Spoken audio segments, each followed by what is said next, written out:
Cool beans, yeah. All right, so we just started stream, so that's it should be going out to all the things over on Discord at least the sandwich Discord. So I'm really excited. How long do you usually stay up? Oh, me?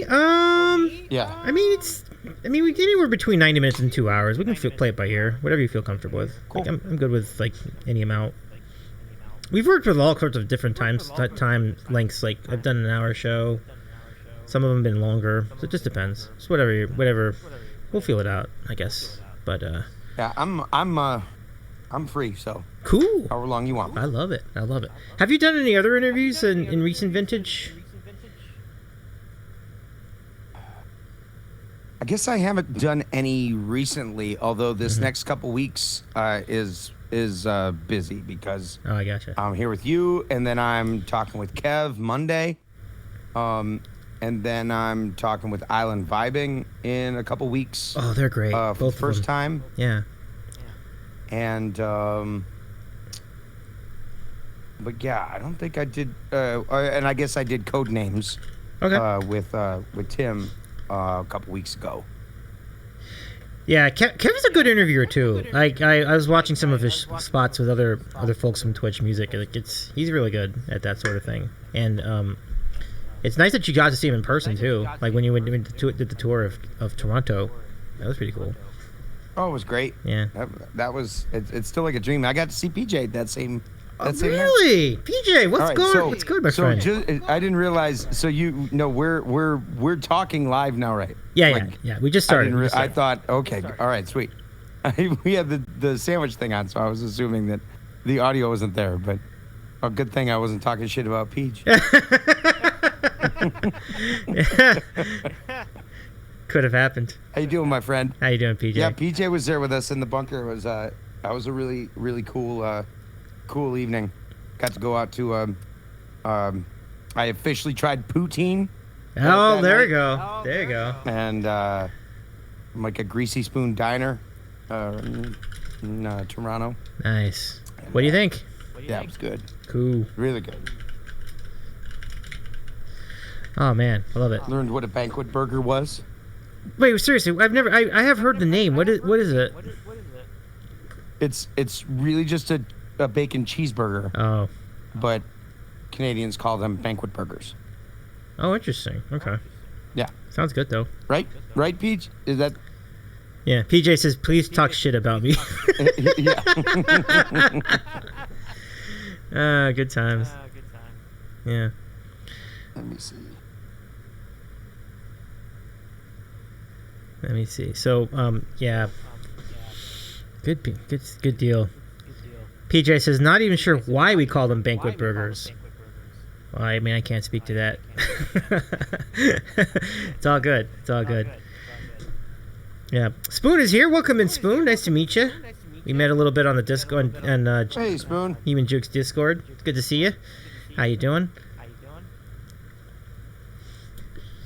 Let's see. Yeah, I don't know why you call them banquet burgers either. That's funny to me.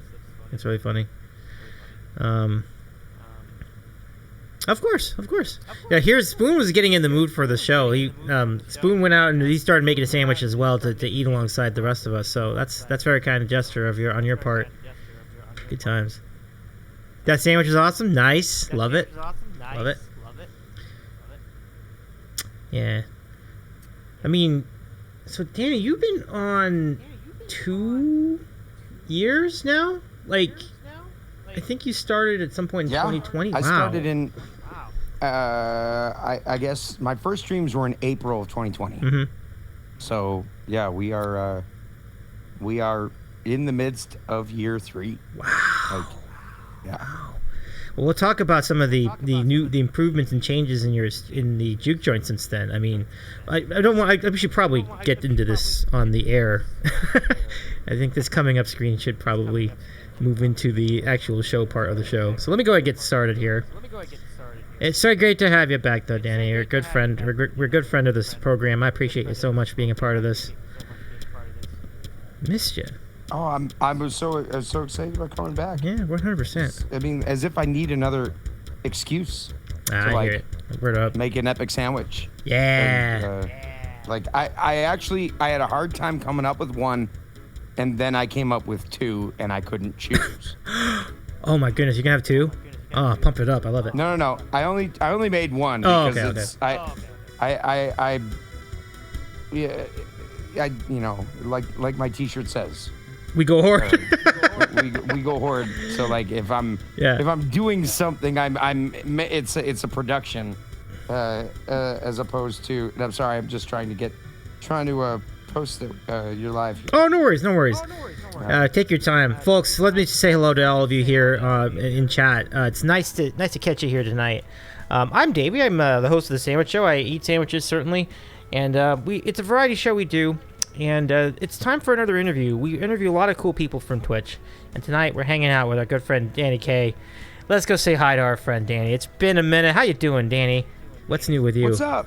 It's good to see you. It's good to be here, Davey. Right on. Good to be here. Yeah. It's good to be a part of this again. Brett is in the chat. What's up, my friend Brettington? What's up, Sam Fam and Jukesters? Jukesters or Jukers or both? I guess it's both. Oh, well, okay. So, there's no ill will with Kenny, but, it was very early on that after I found out, after I had started my channel, that Kenny had his channel with his buddy called the Jukesters. So, I was like, no, obviously we can't be the Jukesters. Like, that's too much confusion. But we'd already settled on Jukers as, like, being our name. Yeah. However, there are certain members of the community who have refused the Juker name and have instead embraced the Juke-offs. Oh, no. Yeah, and even Spoon has declared into an island unto himself. Jukelander? He's the Jukelander, and there can be only one. And then Road Tripper and PJ are both Juke-offs, and I think Brett, are you a Juke-off too? I'm trying to remember. Yeah, Brett's gonna reign in this in a moment. Refuse, resist. Look at this. Dissension within your own community, Danny. This is wild. I'm just some asshole. It's been nice. Mama Juke, hello again. It's good to see you. Your mom is the nicest. Like, she's really great to all of us. Oh, she's great. Yeah. Good to have you back, Art. Road Tripper. It was nice to see her out. Like, she was at that was her first time meeting a lot of the Jukers too, on this past weekend. Now, when we were talking about is the meetup of the Juke community, so the Juke-a-palooza at Bobby McKey's. It was a pretty awesome event. I love the name too. It's pretty cool. But it was a great turnout. I feel like it was low-hanging fruit. Yeah, I appreciate that, David. No doubt. I feel like we didn't go too long until we're like, all right, it's Juke-a-palooza. I love that. But yeah, it's awesome. And Calvin Thomas made it down. Twitch part. He did. That's cool. Oh, that was so amazing to actually get to hang with Calvin. Like, it's surreal, seeing some of the people that, like, when I first started, having them be like, he was already a partner.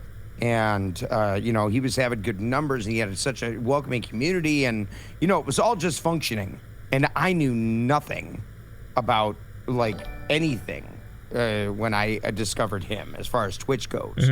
So I remember, really marking him as, like that's like what this can look like. And he had been, he'd been on the platform for 2 or 3 years, I think, already at that time. So he had been working hard. Yeah, he came up and did Thriller with us. It was great. Really? We got to actually got to do a song. Yeah, he came and sang it. And then I did a stupid dance with it. Yeah, hopefully we've got some, we do have some videos, I think, of Thriller in the Discord. So. Love it. Morgana Dreamfire, thank you so much for the follow. And Polo Rave, thank you for the follow too. Welcome. Nice to meet you both here. I'm Davey. I'm a variety streamer. I host interviews and a lot of other nonsense here. It's really a lot of fun. So come on down. And pull up a chair. It's going to be fun to hang with our good friend Danny. Yeah, that sounds great. I would love video footage of that. Like, I don't doubt that Calvin crushed it too, and I'm sure you did as well. But that's awesome. Yeah, no, he did a great job. And as I told him, I was like, "Look, everything is by the seat of our pants, and things are very fast, and like it was crazy in there, and we were buried in songs, and." We ended up like, okay, well, we're gonna do that first, then we're gonna go to the chorus. I'm gonna do the dance, and you're gonna go back to the chorus, like, and he hung in and killed it, man. It was really fun. Sweet. Well, they're coming. Stop being so. Hey, everybody's being so pushy about the sandwiches. Like, where's my sandwich? Being really pushy. I don't know. Like, maybe be like, hello, how you guys doing? like, no, where are the damn sandwiches? They'll be here. They're right now. I don't want to show you. Now I want to like wait. Yeah. You do have sometimes this vibe of like being like a elementary school teacher at your channel. Oh, definitely. Definitely. Oh, good times. Peppercorn Lace, welcome in. Well, thank you very much for the follow. Welcome in. Nice to meet you. I'm Davey. And Maha the Meatloaf. I know. Oh man, that movie. Do you think that movie's held up? Wedding Crashers over time? I don't know. I haven't seen it since. Oh wow! I saw it the first time. Oh wow! It's funny. As a kid, I remember rewatching movies, and as an adult, it's become rewatching series. Like I really haven't rewatched. I think the only movie I've really watched multiple times is like Team America. And even that I saw in the theater multiple times. I did watch it at home a bunch, but I can't. Yeah, I don't know. Yeah, I guess you have a point because like the time that you needed to spend to be able to watch a movie over and over is like when you have all these TV series out. It's like that's a challenge. That's a big old challenge. Yeah, it is.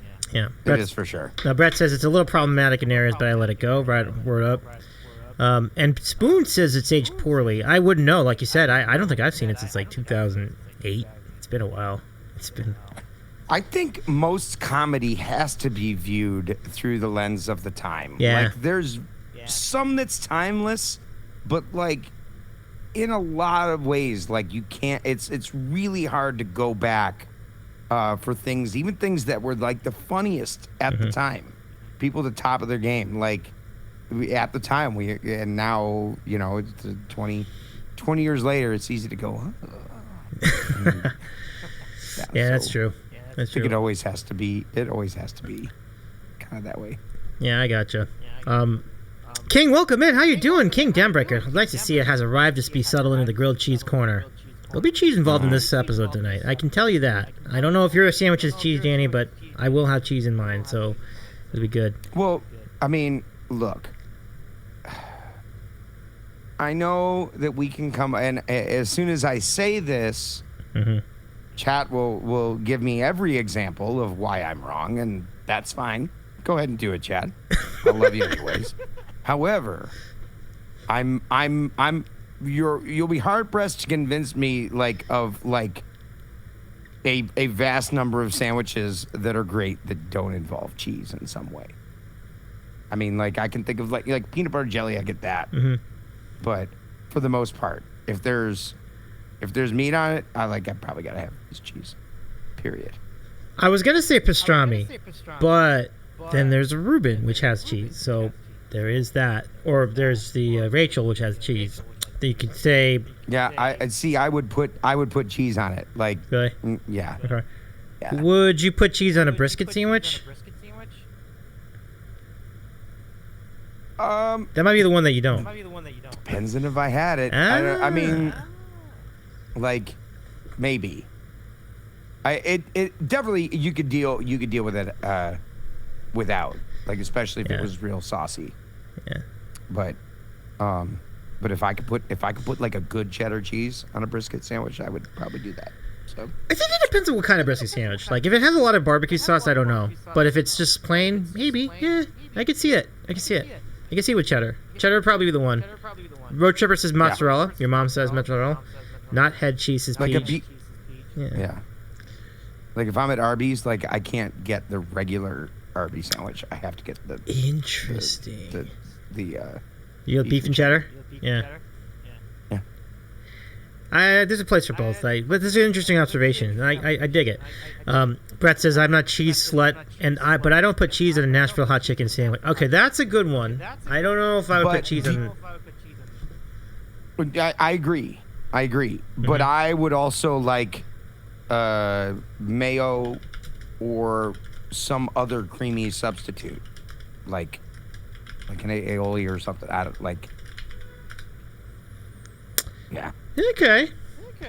Speaking of cheese, have you ever had a pimento cheese sandwich? This is so random. Like, what a weird way to start this. Yeah. What do you think of it? I live in North Carolina. Oh, that's true. So, right. And my wife she loves pimento cheese sandwiches. So I think, as a matter of fact, the first time I considered doing a sandwich with like some homemade pimento cheese, but I decided against it.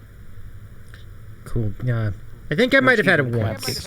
Maybe. I do like it. It's yeah. Pimento cheese is one of those things that like varies wildly, I think, as you make it, like homemade or store bought or restaurant. Like it just it seems to be a wide category of very basic things, but like I've had like, oh, that pimento cheese tastes nothing like the pimento cheese I had last time. Wow. What would pimento cheese? This is such a tangent. What would pimento cheese be at its best? Like what characteristics would stand out? I was thinking like a good kick, right? It's got to be nice and spicy. Got a good spicy, zesty flavor. Harris Teeter actually used to make like in the deli you could get like a pimento cheese or a jalapeno pimento cheese. That they made fresh. That was so good. And I think that was back when we lived near Harris Teeter. That was like on the rotation for like staples in the fridge. Oh, that's great. So, yeah, I love it. Let me say hello to the Creative Star, who is a tremendous Makers and Crafts streamer. Welcome, man. Good to see you tonight. I just gave you a shout out. Y'all go follow her as well. Follow Brett too, who's doing 3D printing. Have you ever seen? Well, let's not get to that yet. But I wanted to stay on the topic of cheese. But have I ever seen what? Have you ever seen Brett do the 3D print? Answer. I'm so spoiled that I have. That's right. I have a 3D printed Brett item that I just love. It's really good. I saw that in action too. I saw that print. It was great. Brett, props to you. That was awesome. Davey might have something. I do. You know what? Let me go. It's. I have put it in the. I should show it to you folks, but I have put it over. And thank you very much for the points. I never, the 30th time in a row, I forgot to remind people about the community challenge, which we have, which is Bork an entire Broadway production. So if you have 2,000 points on you, we'd love to have them in the production. Have you picked the production? No, we're gonna need some help from our chat and from everybody else on that. Any ideas, Danny? Like, what would be Bork? What kind of Broadway show would be Bork? I'm thinking Hamilton. I don't know. It depends. Do you want to go trendy? Do you want to go classic? Yeah. Do you want to go cheesy? It would all depend. I love the Music Man. I think Borking the Music Man would be pretty fun. 76 Trump Borks. See? That's good. It just wrote itself. An excellent call. Should Boop be the girl that's hard to bork? So good. Phenomenal. All right, I'll keep in touch with you. I'll continue to lean on you. I'm home again, Bork. This is excellent. No writers necessary. Exactly. Yeah, Mamma Mia. See, that would be good too. Mama Bork. Here I Bork again. Yeah. Yep. You got it, Maria. But thank you all for the points for the Bork an entire Broadway production. Some more than others. I mean, you can see people are really enthusiastic about this. We are, how much? 72% raised. Holy mackerel. Fantastic. So, really great. Oh, PJME had a question earlier in the chat, or maybe it was Keith or Kurt. No, I think it was PJME who said, have the Three Stooges aged well? Yeah, that's a great question, because I remember they were on cable when I was really young, Is that something that would still appeal today? I have no idea. I haven't seen it in a while. What do you think?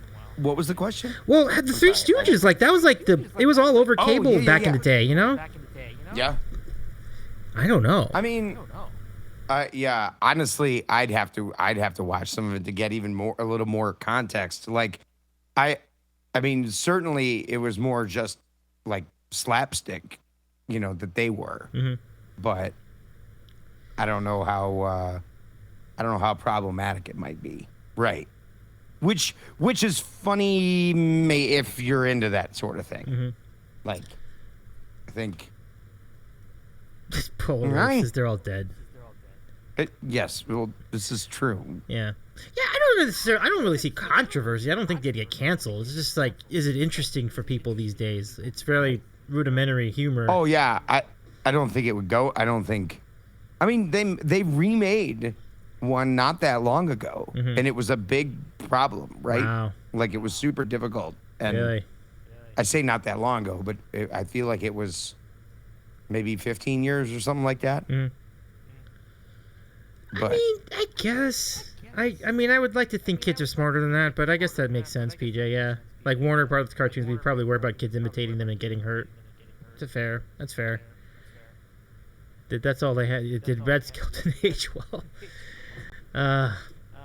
Yeah, so, just to address Maria's question, we probably would do like one production, but then at the end we would do like selected songs from other productions too, just to keep it interesting, so we can have some variety in there.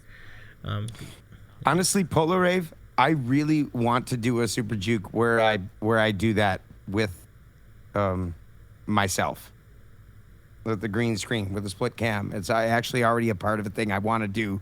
The Who's on First bit. Really? Where I've pre-recorded my one side of the conversation, but I'm doing it. Who's on first? Yeah. That's a time that I will say that's a timeless comedy bit. No, that's funny. Yeah, that'll never get old for me. That's a good one. So yeah, naturally. Good call. That's what I'm asking you. Yeah, for sure. Good times. It is a good idea for sure. So that's awesome. I'll ask one question before we get to sandwiches, and it's regarding your new setup. So you got a nice new tricked out setup, and you now have an Ableton push too. It looks like behind you. I don't actually. That's so. The Ableton Push 2 is like the Push 2 is about like an $800 piece of equipment. It's ridiculous, so expensive, and I wanted one desperately.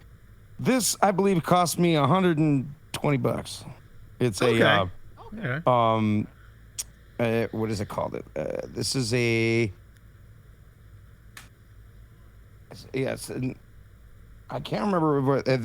There's so many. It's the Launchpad Mini. That's what it is. Yeah. Novation Launchpad Mini, and really, like, right now as part of this setup, like, this is. I'm really excited. I actually just got this, which doesn't look all that impressive, but functionality-wise, it's pretty. They're pretty badass, and it's solving a bunch of problems for me. I could basically assign all of these encoders to their own their push buttons that can be like, momentary where they light up, or they can be a toggle. And then also the encoder, like, I can assign all kinds of value to the knobs as well. I just have to program it basically for the functions I want it to do in Ableton, and then I can change the banks too. Like, that's a whole nother set of buttons and or knobs, whole nother set. Like, so it's and it's super compact. But I'm really excited for having all of my effects and stuff, all of my reverbs, my different choruses and delays and all that stuff, at my fingertips. Like, I'm really excited about that. Yeah, it seems like a big step up. Like, I know when you had the old system, like the old what is it, the 505s? Like, those were, I mean, they seemed easy to use, but they seemed like they only had a certain number of tracks. It seemed like I know your vision is always like so much greater than like what the technology supports, but is it starting to catch up to what your vision is now? Oh man, you won't show me that camera. I was gonna show y'all a better. Oh, okay. A better from that camera up there, but it's for some reason it's not working. I don't know why. Oh, anyway, I know why. What's that? So that should. Yeah, I see it. Oh wow, love this BTS footage. Look at this. This is cool. I know. Yeah, so wow, this is pretty, yeah. You know, a big part of what was added was like you can see the one pole there, but I've actually got 1, 2, 3, 4, 5, 6, 7, 8. I've got like eight poles hung up all on the ceiling for hanging and mounting lights and cables and stuff. And I have power on the ceiling now, so that I can flip a switch and turn all my cameras, all my lights on and off at once. So that was a big help because. Nice. I found that even though this room was a good size, it's like a 12 by 24 room, and I've got even a green screen over here that you can't see, like a nice big space. But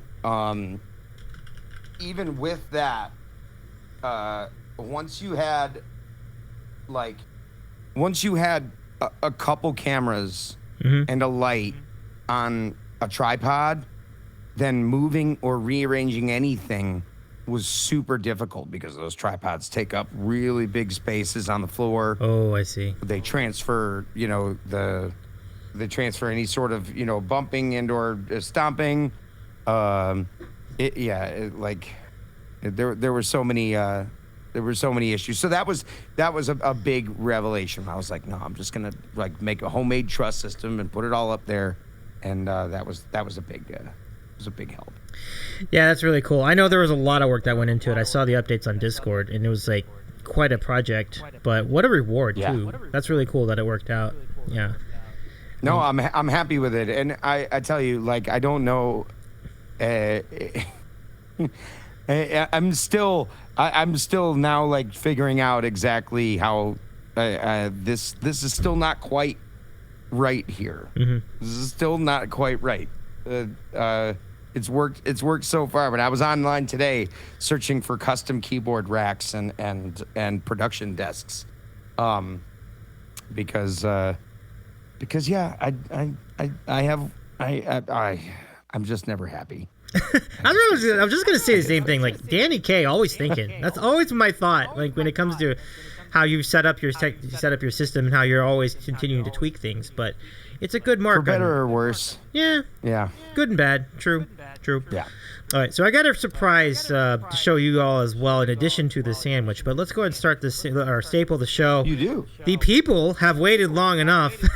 There we go. So, folks, it is once again time for everyone's favorite staple of the sandwich show, and it is called there you have it.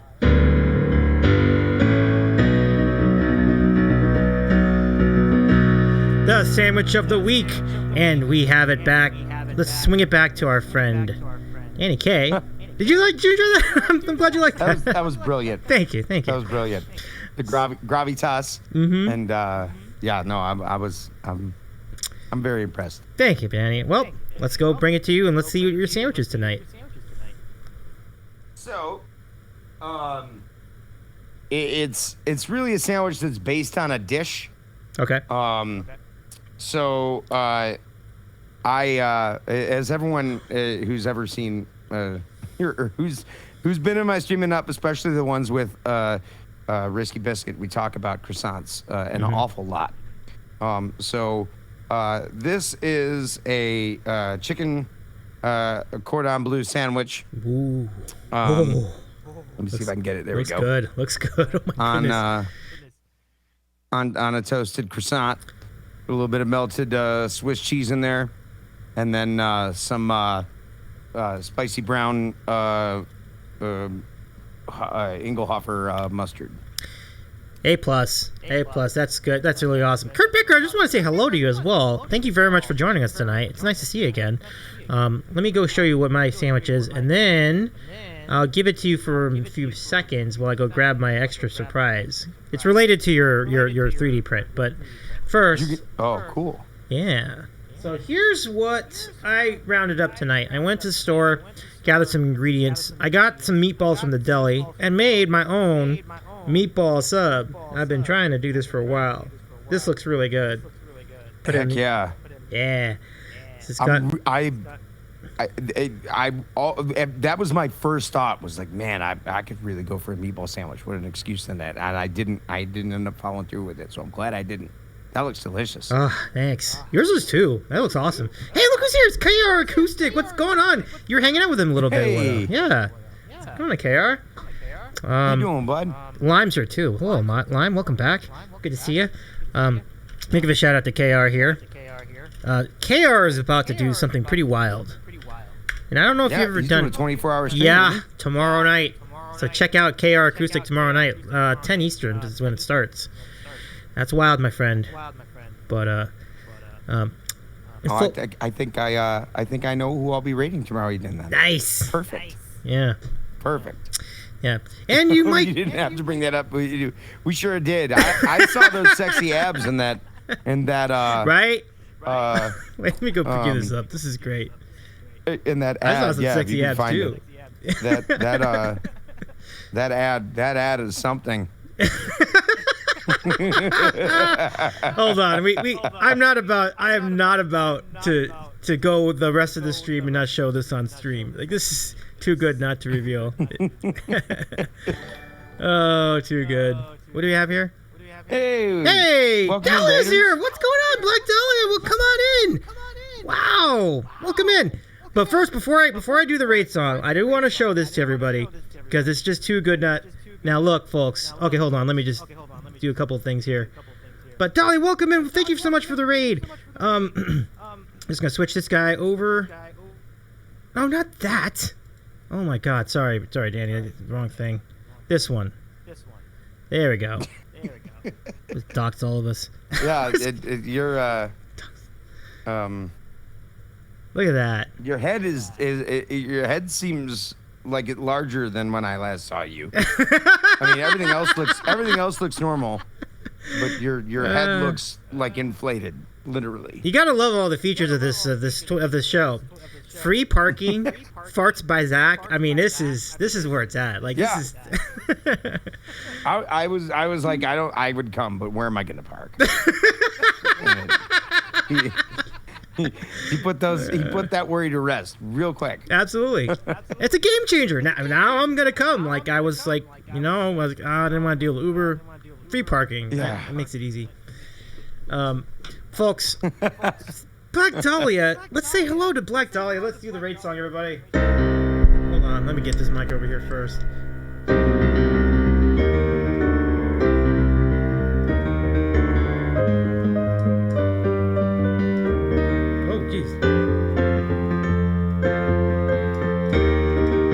There it is. I predict a riot. I predict a riot.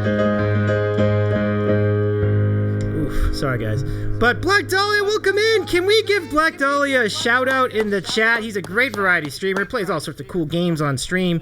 And you never know. You might see him on a Stream Fest or two coming up. There's a new one coming up in August, I understand, Dino Stream Fest. But how was your stream? How you doing? Any cool games for you? I know that you just reached a great milestone recently, so congratulations on your follower milestone, 200, I believe it was. But y'all go follow Black Dahlia. Thank you for the raid. I'm Davey. I'm a variety streamer, and we're doing an interview tonight with our good friend Danny K, otherwise known as HumanJuke81. A phenomenal multi-instrumentalist who has done many a thing. Yeah, it's really great to see it. If there were no farts, I'd be out, says Polo Rave. Kale and Cucumber is the secret. Don't want to miss that, folks. You don't want to miss the 24-hour stream tomorrow. So, and I may be in the mix, too. I think I'm going to try to join in on some of that at 3 o'clock Eastern on Thursday. So you will see me too. Well, you'll definitely hear me. You may see me too, but yeah, that'd be great. Big surprise. That'll be when KR is making a sandwich, but it'll be worth it. It'll be really fun. So, all right, let's try the sandwich out. Danny, go ahead and share your sandwich to the crowd. I'm gonna go grab an extra thing. I'll be right back. Yeah, we got a chicken cordon bleu sandwich on a toasted croissant, and I've been staring at it for far too long, so I am gonna. All right, that turned out pretty dang good. So, Brettington, what could you be possibly going to get right now? Look, I have no idea. I'm at a loss. Fascinating. That really does look good, by the way. Just so you know. So let me show you what I brought in. So let me hang on. Oh, that was so good. Enjoy, Danny. Meanwhile, I'll show you what I have here. I have not only my sandwich, which I'll revisit in a minute, but so Brett has printed some things for those of us in the Twitch community. This is what he did for me, and this is a 3D printed representation of the logo for our show. Isn't that cool? Like, this is what it looks like. Actually, I think if I put it like this. Nice. Yeah, isn't that cool? It's pretty cool. Yeah. So you can just kind of rotate it like this, and then you can kind of... I'm trying to make it look like it does in the... Yeah, there we go. It looks like this. Yeah, see? So this is what it looks like. So if I put this up, if I put this logo up, see if I can find the... actually, it'd be easier if I do it here. So you can see right here? So it looks kind of like that, and then so you can rotate it and all that. So, yeah. Pretty cool. Thank you, Brett, for doing this. It's really nice of you to put that up. It's really dense, too, so, like, I could break windows with it. It's really great. Like, very versatile. It's paperweight, too. Emergency weapon. Yeah. Creative Star says, that should be the throat for Ruben. I love that. If you don't know who Ruben is, Ruben is an automaton. That's a new member of the Sam fam. So, the Ruben automaton can be summoned sometimes to play music, depending on how many points you have on you. So... there you go. But how does it taste? Great. No, it tastes like plastic. Not so great. But the sandwich over here, this guy. Oh, and Black Dahlia. We have this sandwich that I made, oven baked sandwich right here. This is my sandwich of the week, and I hope you have a good sandwich too. Oh my God, this is good.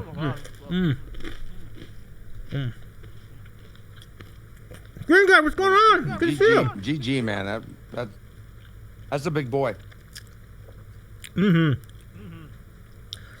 we give Green Guy Music a shout out too in the chat?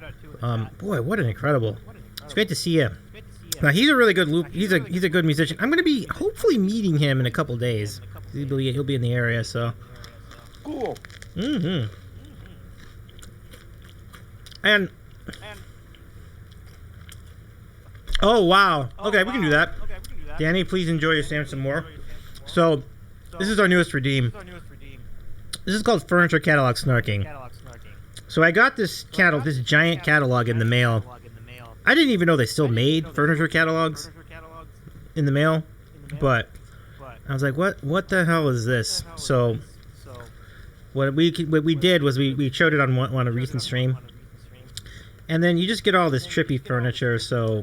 I'll show you some ideas, like this, for example. Like this table with these chairs that are way too short. Like, there's no back support on these chairs. Like, you take a look at this. I mean, is that functional? I can't say. Maurice is the best redeem. I don't know. So I mean, it's always like a level of functionality. It's like, is that functional? Well, for 5 minutes at a time, maybe. But, I know it. And then you have this. Like, you're gonna spend a night playing poker at it. I don't know about that. Right. And these chairs, which are just a trip in themselves, like this is kind of. Yeah, there you go. I know exactly. Like they look cool, but then like, would you be able to sit in it for more than like 10 seconds? Not really. These colors are They're all about the same too. They're like brown, various shades of brown. Like there's this, it's all brown. Like this is brown too. These actually look kind of good. These look all right. Looks pretty good. So that's what furniture snarking is. It's basically going through these goofy looking furniture pieces and then making fun of them basically. So thanks for the redeem. Who ended up redeeming that? Oh, Brett. Thank you very much for the redeem, Brett. Appreciate you very much. Okay. Well, Lime says it forces you to sit upright. That's fair. Brett says my legs are too short for those. I mean, that'd be tough. I'm like, what happened over here? Does the spoon have something to say? Let me see. Can you go into detail about the marinara? Sure.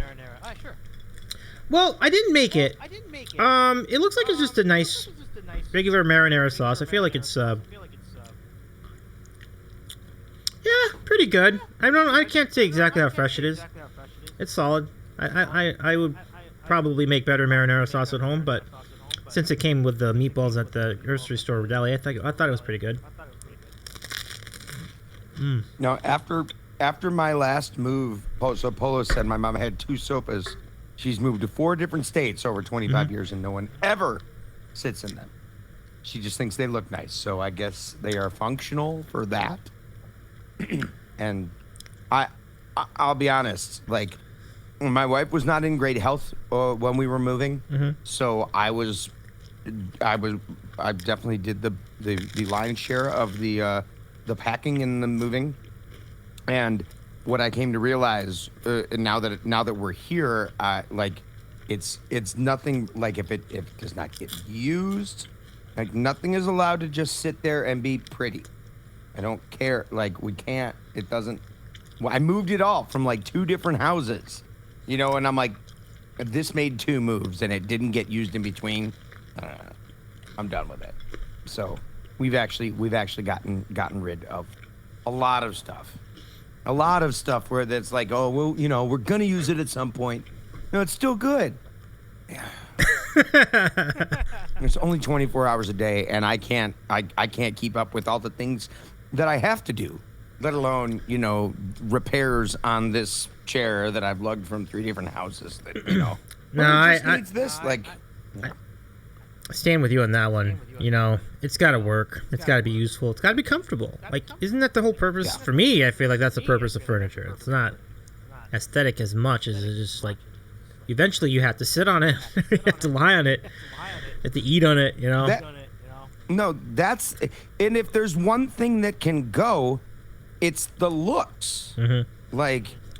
I'd rather the thing. Okay, well, it's not pretty, but man, it's just so comfortable. Like, and it seats a whole bunch of people. Like, functionally, it's great. Like, then that's what's more important. Not it looks great. Like, no one ever sits in it because it's got a fucking steel rod in the middle of it. That when you sit on it, it bruises your tailbone every single time. So everyone sits on it once and then never sits on it again. Like that's ridiculous. But I know.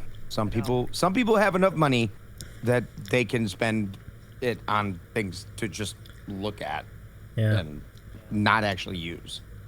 And not even just like art. Like art's one thing. You buy that to view and not necessarily use, but yeah, it doesn't make any sense to me. Had you ever been to a house before that had couches with like the plastic wrap on the cushions? Yeah. That is just very interesting. No, it's kind of the height of it. Like I understand you got pets or like you're gonna do a cover, like, but keeping things nice for the sake of and that so you avoid using them, that drives me nuts. Like.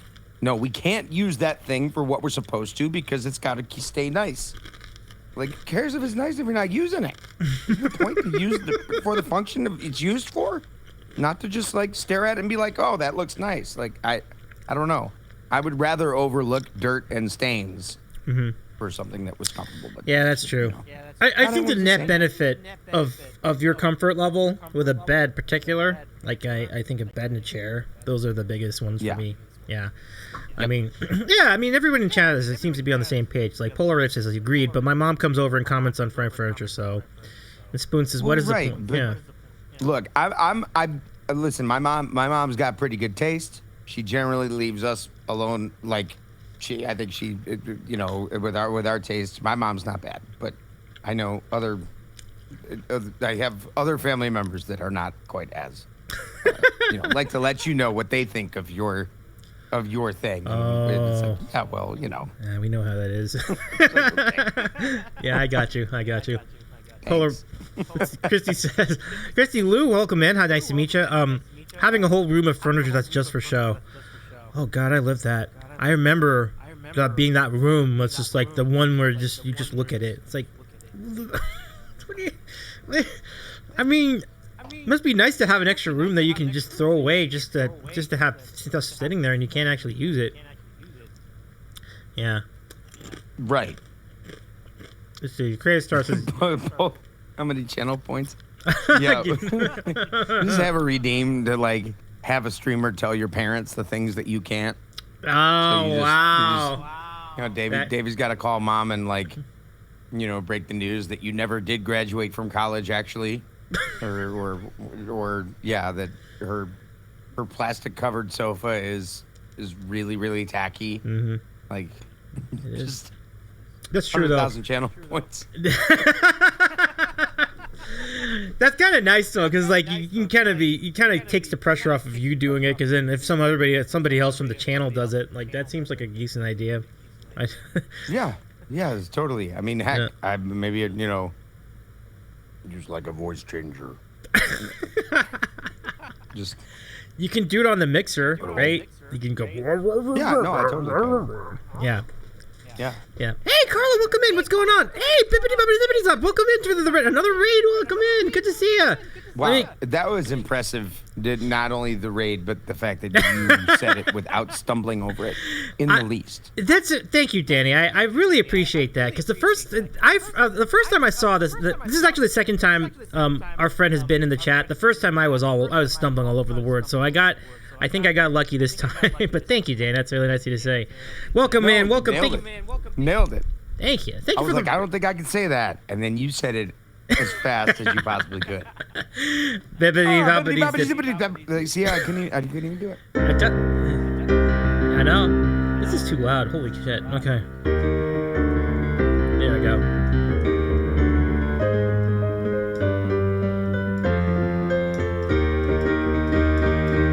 I predict a riot. Bippity boppity zippity zop. Hey, welcome in. Well, how you doing tonight? How was your stream? Well, let's see what you did. You played Holdfast Nations at War. Not heard of that game, but it sounds like an engaging game. I hope you're well. Thank you so much for joining us tonight. My name's Davey. I'm the host of The Sandwich Show. It's a talk show we do once a week, in addition to other streams we do where we feature music and other things. Nice to have you with us tonight. This is Danny K, the HumanJuke81, otherwise known as Juke, who has performed so many instruments in his time, in over years and years. You got so many synthesizers. We talked about like last year when you were on, like how you first started on violin, but you moved on to guitar, and you have drums, and you have piano, and I played that for like a couple years when I was in grade school, and I never got better than like an 8th grader. Mm-hmm. Like, I'm still pretty awful at violin. So I guess that's an interesting query. Is like, what do you feel like you're best at? Like, what are you most confident in of the instruments you've played over your lifetime? Well, I don't know. I think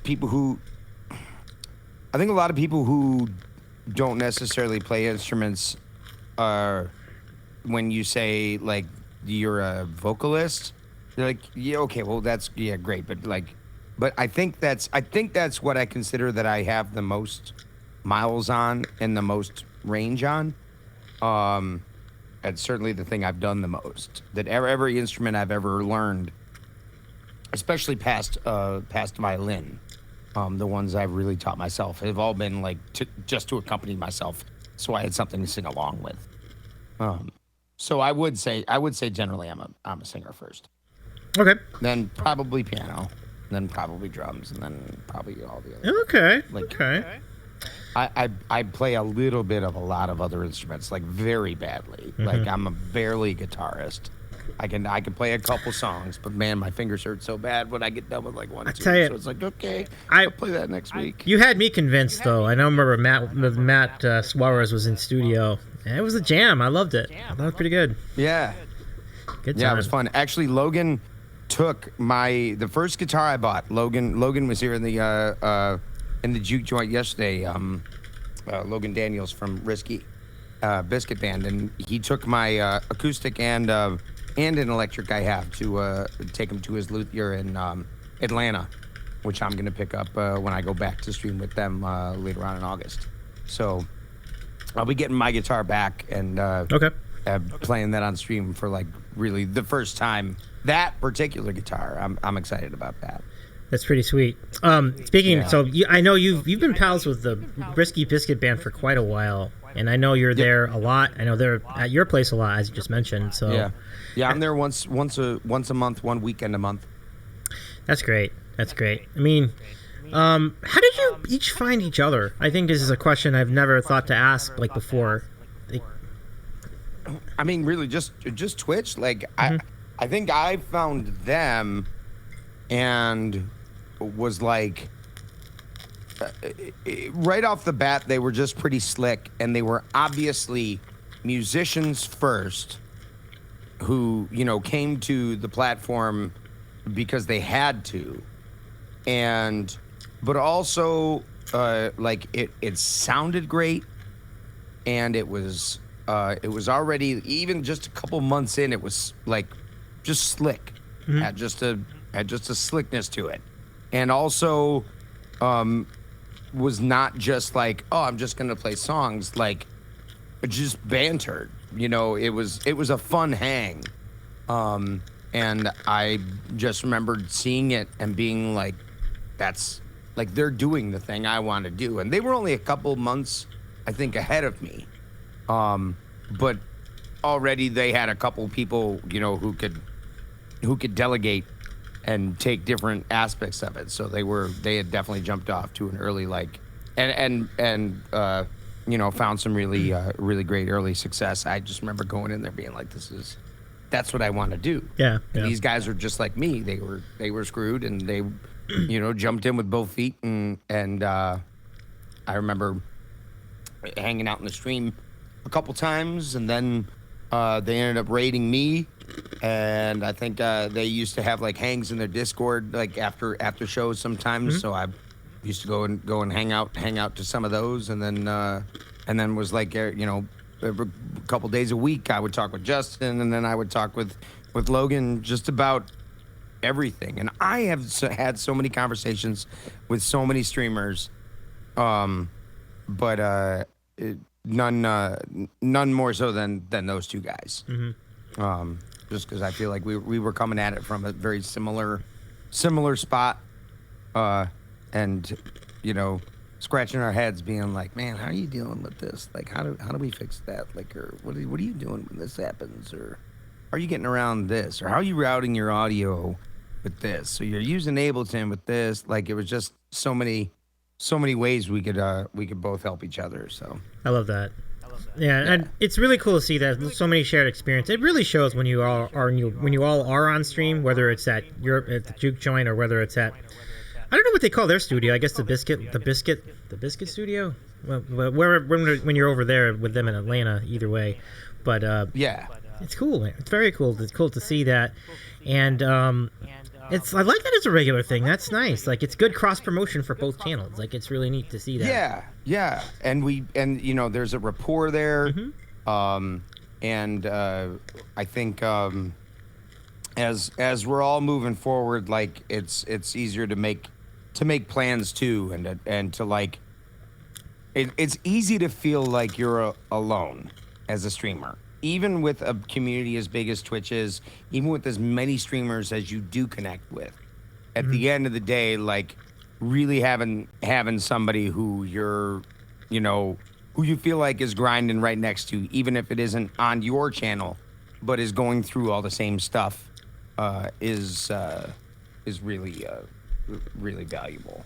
No doubt. I think as you mentioned, the chemistry really does show. But it's cool to have that. Like and it seems like you both are relatively close. Like, how long would it take to normally to get out to there from where you are? 4 hours. That's not too bad. It's not 4:15. Yeah. Okay. I've been driving like to DC for 10 years. The 8 years before I moved out to Western North Carolina, it took me about 5.5, 6. Mm-hmm. Now it takes me about 8.5. But I've been driving so much that I really don't mind. 4.5 is not a problem. Mm-hmm. Like, do a gig that same day, hang out a bit that night. Like, yeah, no biggie. I listen to a lot of books. Ah, so you do books on the road. I didn't know about that. That's pretty cool. Any good ones lately? Yeah, I think I just crested the whole time I've been using Audible, which is like I think like 12 or 13 years now. I think I just crested a year's worth of listen time. Wow. That's impressive. Yeah. Because I used to go up to DC 3 times a month.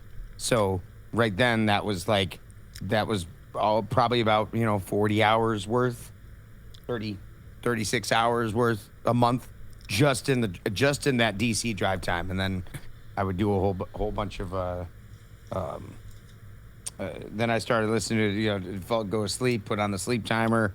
Then it was like anytime I'm doing chores or mowing the lawn, like add books. Yeah, I got a little addicted. So it's pretty clever.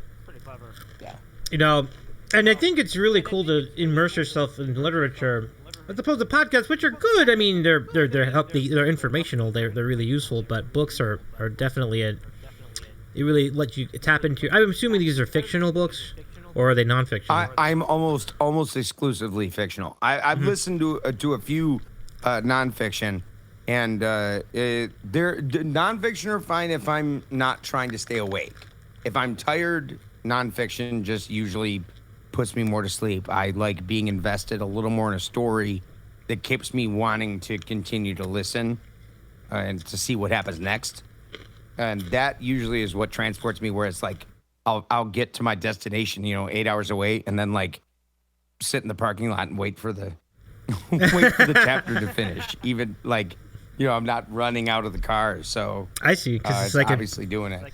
Key point of the book, right? It's like real books. Like you have oh man, I just want to read this one more chapter. I get it. Yeah. I get it totally. And readers are what make the difference too. Oh yeah, I no find doubt. myself like starting a book, an audiobook, and then not finishing it because the reader just sucks. And then the opposite, sometimes finding a book and then seeing what else that reader has read because they did such a fantastic job with that. And Brett, I've read it already. It's great. It's fun. Wow, that's saying a lot. I'm part of Martian. Project Hail Mary. That's cool. Yeah. Brett, That, and I read Artemis too. Nice. Do you, in fact, have a toothbrush at the Risky Biscuit house, as Brett suggested? What's that? Well, so he said, he was just joking, but he was saying, like, he thinks that you might have a toothbrush. You've been there so much that you have, like, a toothbrush at Justin's bathroom or something like that. There is a toothbrush in Logan's bathroom. Oh, this is a thing. I left it accidentally, but This there actually is a happened? toothbrush in Logan's bathroom right now. Oh, So okay. it's funny that you should say that. I don't think there's shame in that. Like everybody does that, like after a while, so it's all good. No, my Brett says, "Oh shit, it got serious." Look at that. How about it? Good times. Well, shoot, it's been. I mean, it's been probably about 14 months, 15 months that I've been going up there at least once a month. I think I missed 1 month where I didn't travel up there because I had COVID. But other than that, it's been pretty steady once a month. Polar Riff says, "Do they, Davey? Do they?" And then Brett says, "The old accidental toothbrush leaving. Classic move." Now you need a drawer. Oops. Peppercorn lace. Sure. Good times. With Spoon, well, for one thing, it's at Logan's, so it's much safer at Logan's. But those guys are I mean, those guys are adults. I think they've done the whole band thing, but it's a clean house. I don't think I'd worry about that. I think they might throw it away. It might not be there anymore. Like, who the fuck is this toothbrush? That might happen. Kayar just set a spot in the fridge too, and the pantry with the labels. Now, yeah, I will say that there's tough it's tough eating at the stream house because dog is vegan and that's a real thing. Oh, okay. Mostly vegan food there, and I mean pickings are a little slim when Juke is hungry. You can still make well. I mean I got you there. I can see the challenges involved absolutely. Danny's taco shells. I mean I've been doing good with my my diet and fasting and just cutting out a lot of sugar. You know, here I am. Hey, great. My jasmine green tea that I suck out, like really got rid of most sodas. Although I did treat myself to this Arizona green tea, but yeah, I'm seeing some network issues on our end, but it looks like the chat still has us, so that's good. Good deal. No, that's huge. That's great. Yeah, we are spinning a little bit. Yeah, bummer. Shoot. Yeah, I see some okay, sorry about that, everybody. It happens. It's just the nature of cable internet. All right. Well, let's keep going anyway. Oh shoot, looks like we lost everything. We sandwiched too hard. Now. Yikes. Oh, I'm still recording it, so folks on YouTube will still get to. So we'll guess we just hang out for a little bit. The YouTube VOD can stay the way it is. We're gonna reconnect. Okay, great. Reconnecting in 10 seconds. We should still have. We obviously still have these comments in chat though. It was the meatball. Great. I'll wait till we're back. Okay, looks like we're back. Yeah, we're back. Okay. Let's give it another minute or so. Okay. So let's do one more question before we get into random questions, which where the chat can ask questions of yourself or myself. I'm coming in pretty hard. But audio and video, good, great. Good to have you back. Audio and video, good, great. Good to have you back. Oh, I see what's going on. It's on my end. That was me. Yeah, that was me. I was gonna say I assumed it was me because it was matching up with your voice on my side too. Nah, that was all me. Sorry. So I was like, nope. Okay, it looks like we're good. But what was my? You know what? I lost it. It's okay. You had one more question. I had one more question. I wanted to ask the question. Totally forgot what the question was. Well, no, we covered a lot of ground, though. I think it was really good. I mean, it's very cool that you've been able to collab with a lot of people. Travels have been good, which is nice. Oh, yeah, it was about Simply Juke, yeah. Because I know you do a lot of looping, a lot. So the Simply Juke is once a week. And so for those who are relatively new to the channel, how would you describe Simply Juke vis-a-vis your other streams? It's I mean, really just that. Like, I'm just playing keys and not doing any of the bells and whistles. So I just don't do any looping. I really cut down the song list. So that kind of encourages a little bit more different choices, because there's a lot of stuff that just isn't available on that night too. So yeah, it was just trying to figure out a way to get back to basics. And also I was so often coming, like, either I'm playing with Risky on a Sunday, or I'm driving back from DC on a Sunday frequently. And if I was working Wednesday, Thursday, then a show on Friday, then a show on Saturday, then a show on Sunday, and then Monday would roll around and I would just be shot. So it was like, all right, how can I do Mondays and still do them and not, feel like I'm just running out of steam, or it's just, so we're like, oh, let's get back to basics, and we'll do a simple show and not do all the looping and keeping it complicated. And I can do way more songs that way because I'm not spending, so much time, creating the tracks. And it gives me an opportunity to do things in a different way too. like to maybe approach a song a little differently than I would if I was going to do it with a big production. That's a nice workaround for absolutely. And yeah, you're right. Like it lets you do more songs, and it must be nice to have like a chill stream like that, once a week. So it's good balance. Yeah. I think. Yeah, that's cool. No, I've enjoyed it, and by the response of people, they've enjoyed it too. Like it has been a nice change, because I did more of that, and honestly, like that is what I at the base level, like that's what I brought to Twitch. You know what I mean? Was that I sit at the piano and I play songs, and then everything else has been building off of that. Like, how much more can I do by myself that I would normally be doing with a partner or a band or a live audience?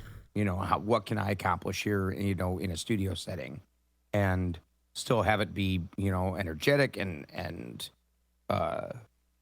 also not involve too many. Like I screw up everything all the time, but to keep it kind of flowing, and also keep it kind of different every single time. Like, because I think that even the songs I've played a lot of times, like I am always trying, like, oh well, I'd never arranged it like this. Let me try this. Like, so, but stripping all that away and just getting back to basics and just doing what I do and playing piano and singing. And well, nice. I think I've been on it once, and I like the concept too. I think it's really nice to see, like, Juke Unplugged. It's literally what this is. Yeah. Like, it's pretty cool. Yep.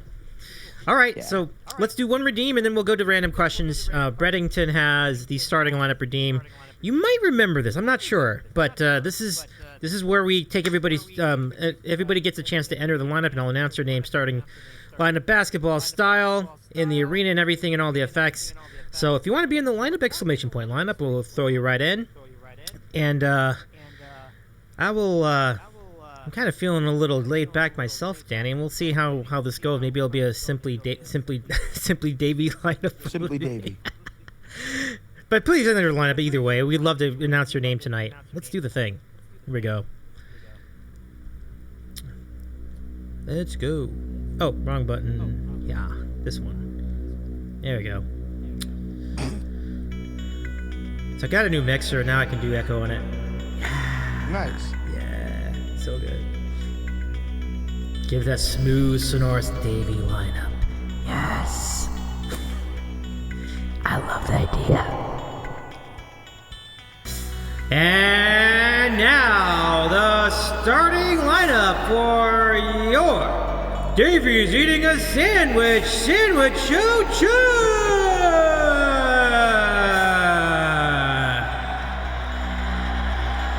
Leading off tonight, representing the Lehigh Valley, I think I have that right, in Pennsylvania, nearby Philadelphia, a 3D printing guru, and also the co-host of the PGC podcast.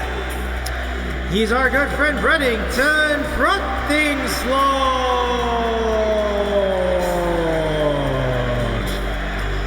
And representing the Great White North in Toronto, a big fan of all things Toronto sports, but also video games, including Bubble Bobble and a lot of classic NES games. Let's hear it for our friend who has moments with foods that make him come to Papa, PJME!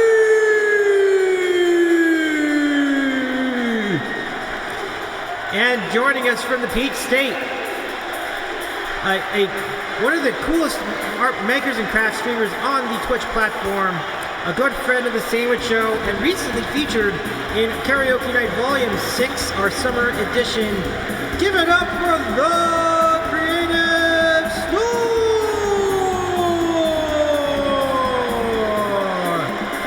And new to the Sandwich Show chat, it was nice to meet our good friend who just made a sandwich for this particular stream. Say hello to my name is Spoon!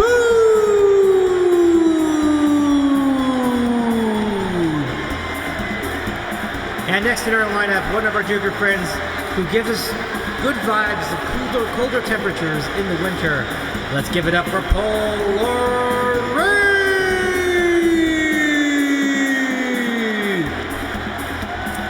and a great friend of ours, and someone who should be very much valued, a moderator at HumanJuke81, and our good friend Danny K's mom, a cool cat in her own right, Road Tripper 55.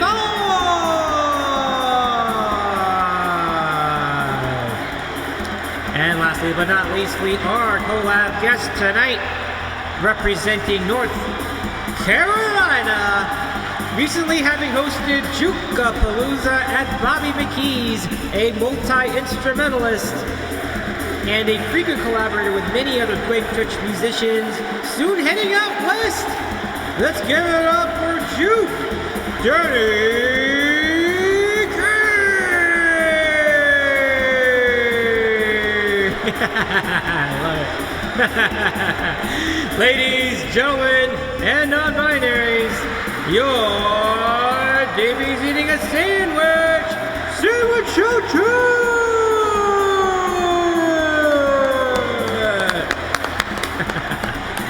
I love it. Thank you, everybody. Laid back edition of Sandwich Show Chat. Oh, man. Thanks, everybody. I really appreciate your all enthusiasm for that spot. I guess really fun. So thank you, Brettington, for the redeem. Appreciate you. All right. So now, folks, let's go ahead and give you all a chance to ask some questions. And it's what we call America's America's favorite moment in Twitch broadcasting. Do the dance. It's time for random questions. Good stuff. Ask us anything. Yeah, let's do it. All right, folks. So let's go ahead and open the queue. Maria, would you have the wherewithal to do this exclamation point open queue? And the queue will then be opened, and we'll take in questions from all of you tonight. We'll have anything you want to ask Danny about anything. It doesn't have to be about music. It can be about food or movies or math equations. I don't know. No, we've never had a question about math equations, but if you do want to do that, you can. Oh, thanks. Yeah, you got it. Right on. Right on. Thank you, Maria. So the queue's open, folks.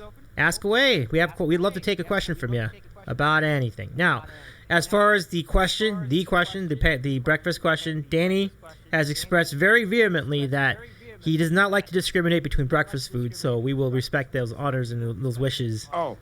Ah. Yeah. I mean, that's me personally. I think I love it though. I don't know. I liked how you said like there should be a coexist bumper sticker with like pancakes and waffles, toast and bacon and eggs and stuff. Yeah, I would like a little of all three. Like please, like pancakes, French toast. Yep. Waffles. They can all be on the same plate. I say there are environments that are just pretty perfect for breakfast buffets, hotels. Yeah, I agree. There's no reason. I definitely have my favorites, but I love your opinion. This is a very respectable opinion. So let's get to the questions. Well, wait a sec. Okay, but hang on. I'm eating into question time here. But what do you? So you definitely have your favorites. So what are you saying? Well, I'm saying I like pancakes a little bit more than the rest, but I like them all. I don't hate any of them. Like, I think if someone gave me French toast, I'm not going to say, nah, this sucks. I'm not going to eat it. Like, I love it. You know, I'd be down with all of them. So, you know. Okay. Yeah. You're just saying, yeah, if you, well, my thing is that, like, so you would always choose pancakes over the other two. Like, do you ever that's a order hell of a question. French toast when pancakes are available? If they had, that's a great question. If they were both on the table, okay. Yeah, I would because you're not ordering; they're both made. They're both there, right? Okay. And you just take them off the plate. Oh, so they're literally on your plate. Okay. No. I thought that's what you were saying. That like if they're both there for the taking, that I'll take them. Oh, okay. Yeah, I gotcha. No, but I mean, like you just won't. You would always order pancakes before you order French toast. I say always, but you know, 90% of the time, I guess is always. I guess I see where you're coming from on that. Like, I think if I was forced to pick one, and I could only pick one at any restaurant anywhere on the planet, Then in pancakes, See, I that's think. what I feel like is unfair. But okay. I yes. see. If you were forced. If I was forced, if they said you could only select one and that was your choice wherever you went, I feel like my odds of a satisfying breakfast food would be better with pancakes than it would be with waffles. Because waffles can be hit and miss. And You are right with that. I guess I never took into account that, like, I'm assuming that whatever you order is going to be good, and that shouldn't be assumed. That there's plenty of places where, like, you get the waffle and you're like, this is a shitty waffle. yeah, it's happened more than once. Yeah, definitely. Yeah. They ended up being dry. They ended up being tasteless. You know, it's happened a lot. So pancakes have a higher floor of like taste to like good taste to bad taste ratio. And then French toast. Do you make pancakes? Do I make pancakes? I've made them before. Yeah, absolutely. Yeah, I love making Do you pancakes. make them well? You consider your pancakes good? I mean, I don't- haven't done one consider in a my while. pancakes shitty. Oh, really? And I don't know what the deal is. Like, That's I don't know what I interesting. keep. I did screwing not up. know about this. Wow, I'm shocked. I haven't had good pancakes in my house. And my Oh, wife is wow. a really good cook. Yeah. I don't like her pancakes either. Oh no, this is certainly factoring into your response here. I didn't realize that. It does. No, now, but that's saying that, like, I mean, give me a stack of pancakes at IHOP and I will destroy. Oh my God. Like, Yeah. I can taste them right now. It sounds good, but Yeah.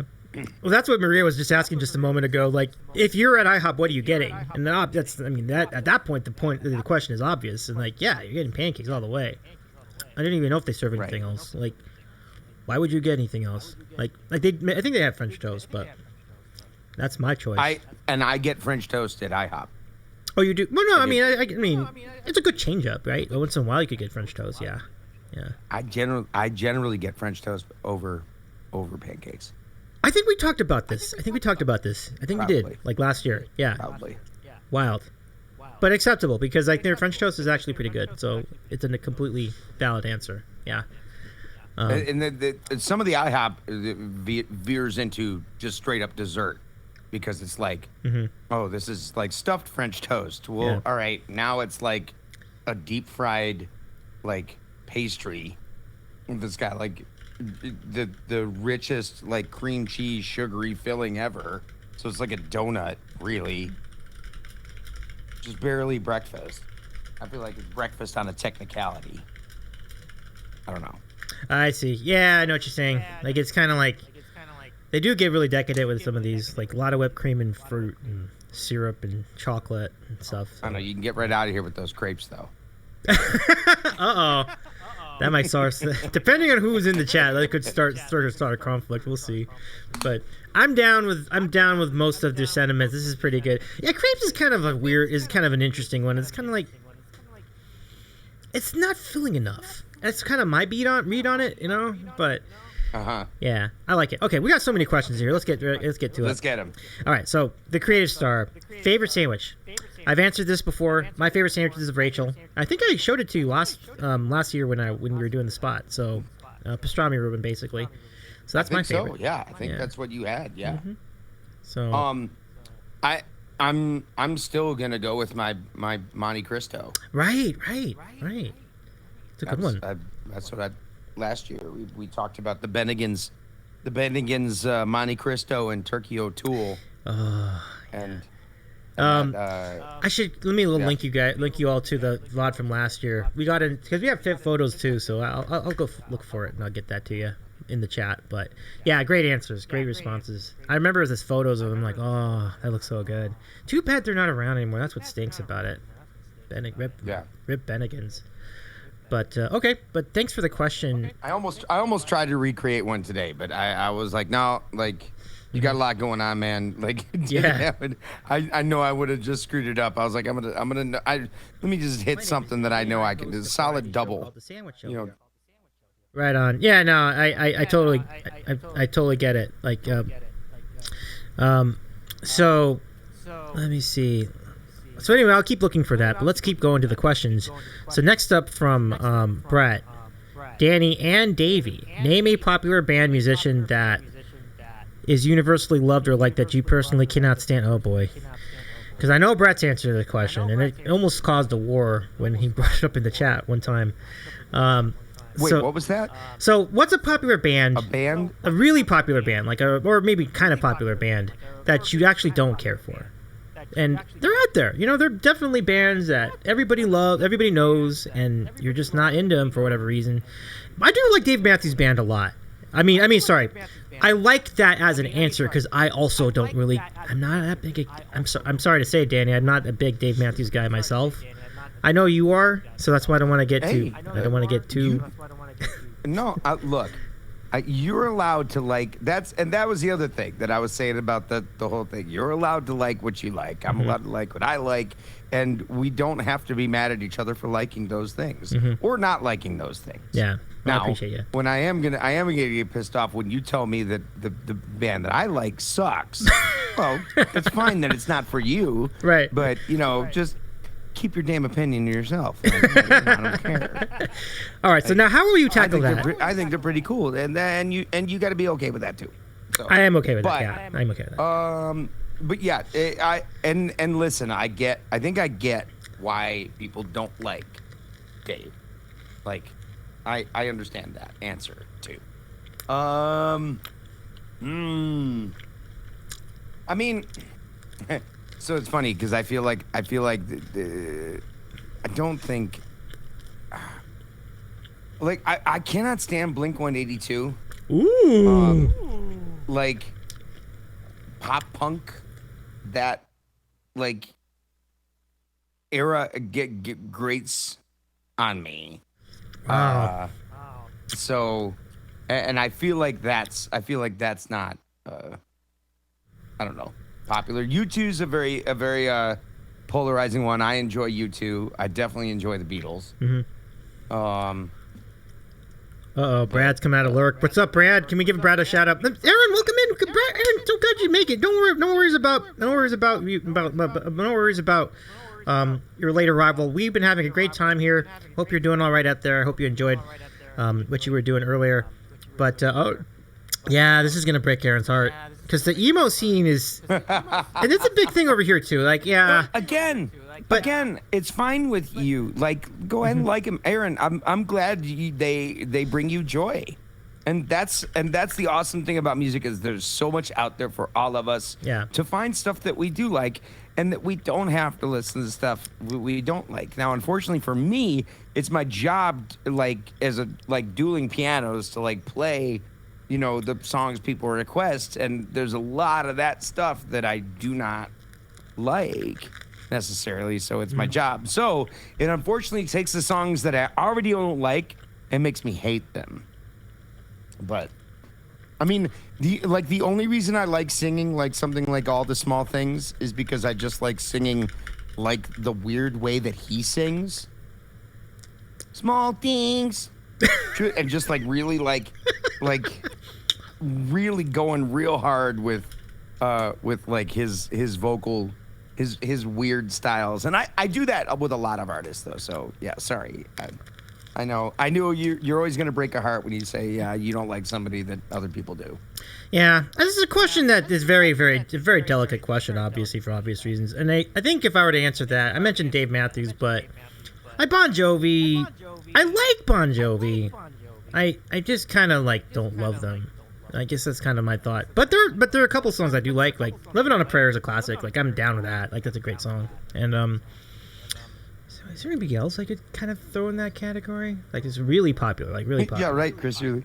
Roses, boy, the ears. Really, Lime? Really? Okay, that's. I don't know. I like Lizzo. Well, that's interesting. I don't know. Where are you at with that? Lime also likes a lot of crappy music, so I take his opinion. All right, so take that with a grain of salt. Yeah. No, Brad, I'm aware of that. It's just part Lime of this. Lime makes me play "Baby Got Back." Yeah. It's mostly with me, and it's not too bad. It's kind of but I am aware of it, and I'll just try to talk less. It's only when I talk when it happens, so that's all good. Your secret is out. Baby back. It's really all my fault. Nah, it's all right. No worries. Yeah. Davey got back. Nice. My secret is out. Yeah. Secret is out. See, people lose their minds, says Aaron. People lose their damn minds when I say I don't like Taylor Swift's newer songs. I mean, I can see I, that. I won't lose my mind. That you can say that. That's fine. I think it's valid. Yeah. But Tay Swizzle says to the creative star. Well, I don't know. I mean, I guess. All right, let's carry on. It's like this could go in so many directions. Okay, next up from hi, my Oh name's. no, yeah, we could just alienate all of chat. I know. I could name all the songs. Yeah, I'm with you on that. All right, so hi, my name's Spoon. What's your Ooh, favorite? yeah, Florida Georgia Line does suck. Yeah, I'm with that. See? I think we would get a pretty decent consensus on that. I think they're terrible, personally. That's just me, but I too think that they're terrible. Okay. Terrible. I don't think that guy can sing. That's the thing. Like their lead singer, like he can't sing. I don't think he can sing. He just does not sing. Like he just. I don't know. Even the auto tune can't help. You were right, Davey. I'm sorry. I couldn't help myself. No, it's all right. We're It's all gonna right. get sucked down this hole. Yeah. No, but it's a good call. Florida Georgia Line. Yeah, creative star. Yeah. Who? Let's see. All right, so let's see. What we have this from Hi, my name is Spoon. And hey, when we're done with questions, we can go back to this topic.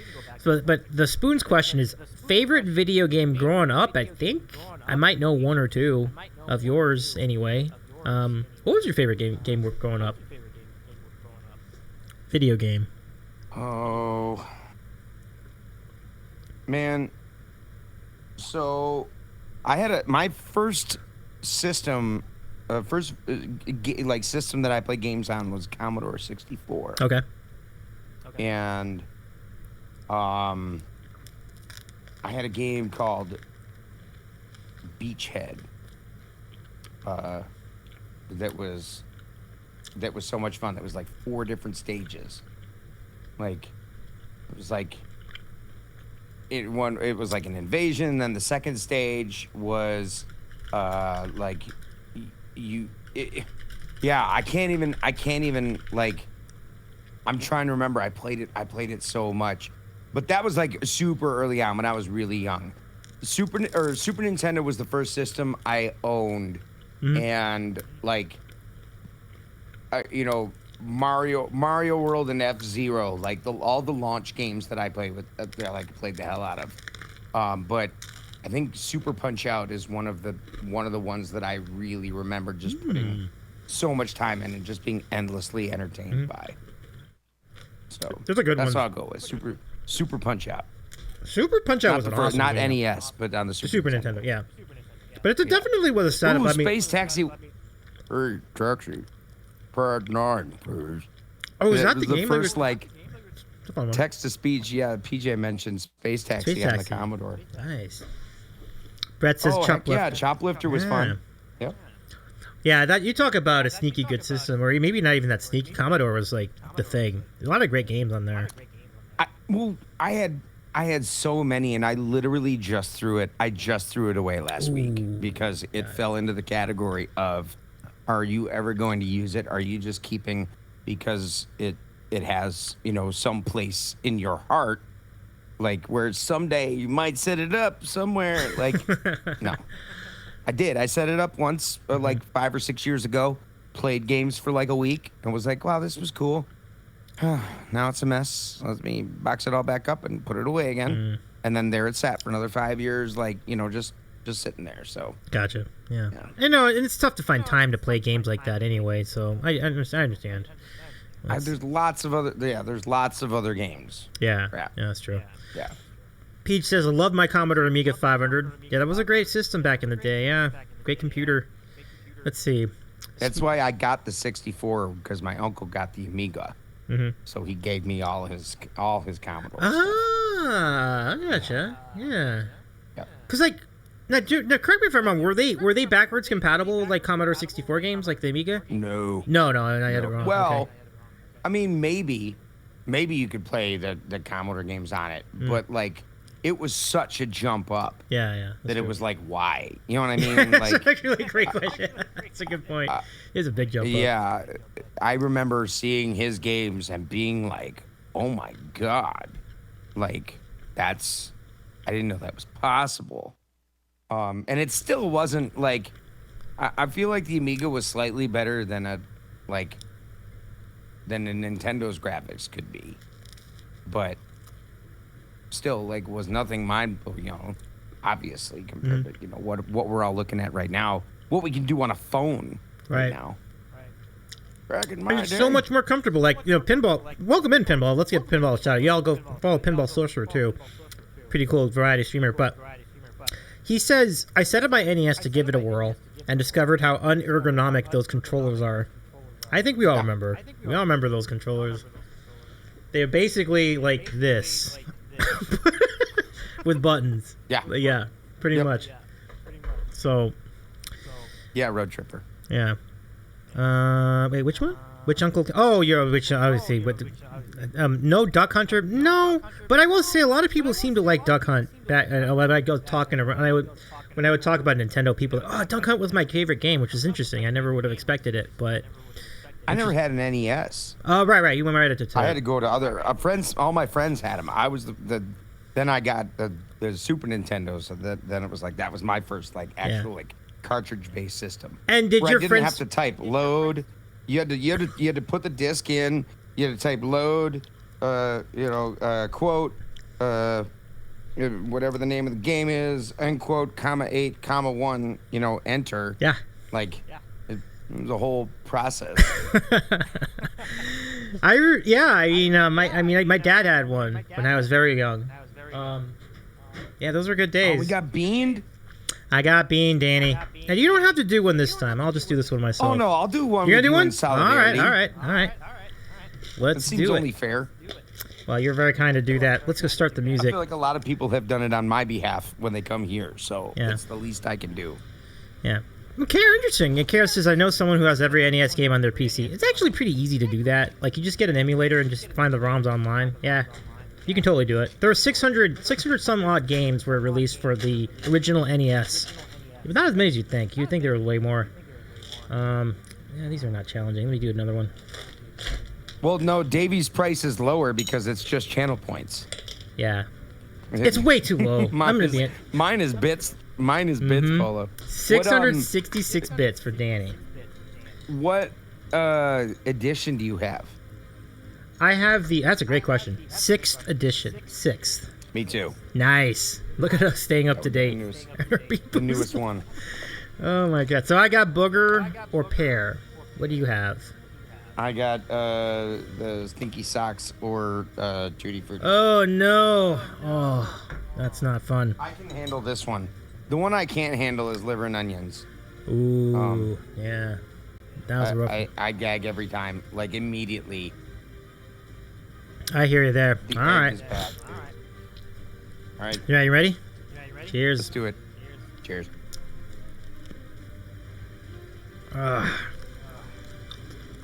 Wow, roll reversal. You got the good one this time.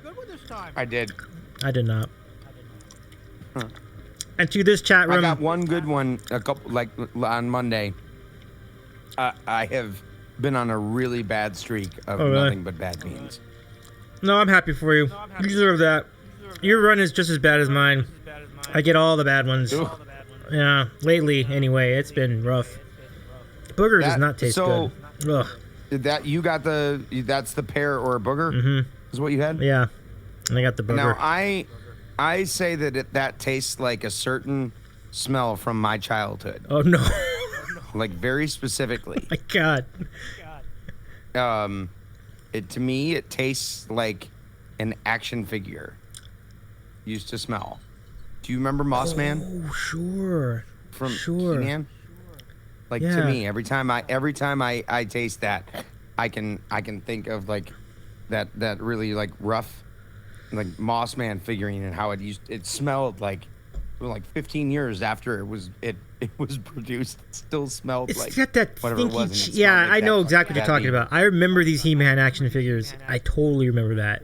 That definitely has that aroma in it. I love that. That's really good. Aaron says, Dave, you got a good one yesterday. Shush up. True. I did. I actually got 2, I think. I got 2 yesterday. Hey, by the way, I should remind everybody, just mention that. Thank you very much, everybody, going back a couple days. for the 800th followers. Like, you all have been great to me. Thank you so much for the follows. That's a huge milestone. And now we're going to work our way toward 1,000. So we are really excited here.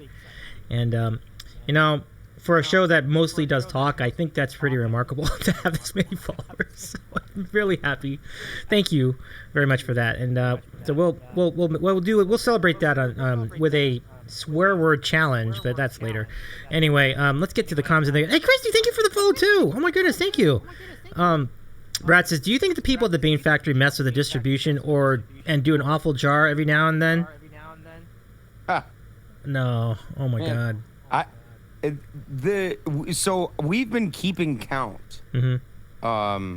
You know, of let me see let me see if I can give you an up-to-date count of the beans I've eaten in my channel. Wow, you keep records. This is wild.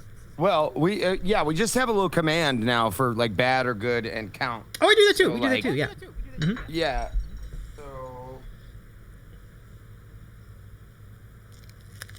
By our estimation, we have a count of 57 good beans and 161 bad beans. Oh my God. So like, it's way skewed and bad. Mm-hmm. You know, that's several cans worth. And then, I'm gonna sneeze at some point. I've been like on the verge for like 2 minutes. We stopped counting for a while, and we didn't start counting for a while anyway too. So I've eaten way more beans than that, but yeah, it's higher than like one. It's like 1 to 3. Yeah, that's a big ratio. I thought it might have been. I definitely thought the ratio was skewed toward bad. 100% thought that. I'm like, there's no way it's 50-50. It was like, because it would be too easy. Like, you'd be like, we can go half some of the time. But you remember the bad beans a lot. And so I completely buy that ratio. And I'm glad sour milk is gone. Wow, you know, that was my least favorite of all time. Worst ever. Yeah. We are so lucky to be done with sour milk. It was the absolute worst. Never. But liver and onion is almost as bad. Yeah. I don't know. Do you have a hard time with that one? It was definitely a rough one. Really? Yeah, I did. It's pretty rough. It's not pretty as bad rough. as I do. No, I don't think so. Right I think now? I can tolerate it. Like the toughest ones for me in this edition, barf as it was in the 5th edition. You know, booger, stinky socks. Barf's pretty good. Oh, you're good with you can manage barf. Okay. Dead fish and rotten egg, I think, are mine. Rotten egg is bad. And stink bug too. Rotten egg, dead fish, and rough. And liver and onions. If I get any other one, I'm like, okay. Hell, I don't even count the toothpaste ones though. No, I don't either. We don't. The toothpaste don't qualify. The chat would. No. Long ago, the chat disqualified these from the survey. So. Yeah. It just doesn't count. Like they just keep them in there so you can just like so you can literally get the taste out of your mouth without. Yeah. Like. Exactly. Anything else being around, it's like, grab a blue one. It might help. Yeah. Toothpaste has been vetoed, says Aaron. PJ says toothpaste is delicious. Exactly. That's why we have to veto it. It's not fair. Like, it's automatically good. It doesn't matter which flavor it is. Kayar says, F that sour milk. I hate milk to begin with. Yeah, that would be even tougher. If you didn't even like regular milk, that would be even tougher. I have nightmares about that. Yeah, I'm doing it actually. I am doing that. Aaron's right. Like Aaron says, you save toothpaste for the next time Laura comes. She loves them. Like I'm gonna put them in a bag. When Laura Wiley Piano comes over here next time to do a collab, like here, just have like 50 toothpaste. That'll be exciting. That'll be entertaining. You see that?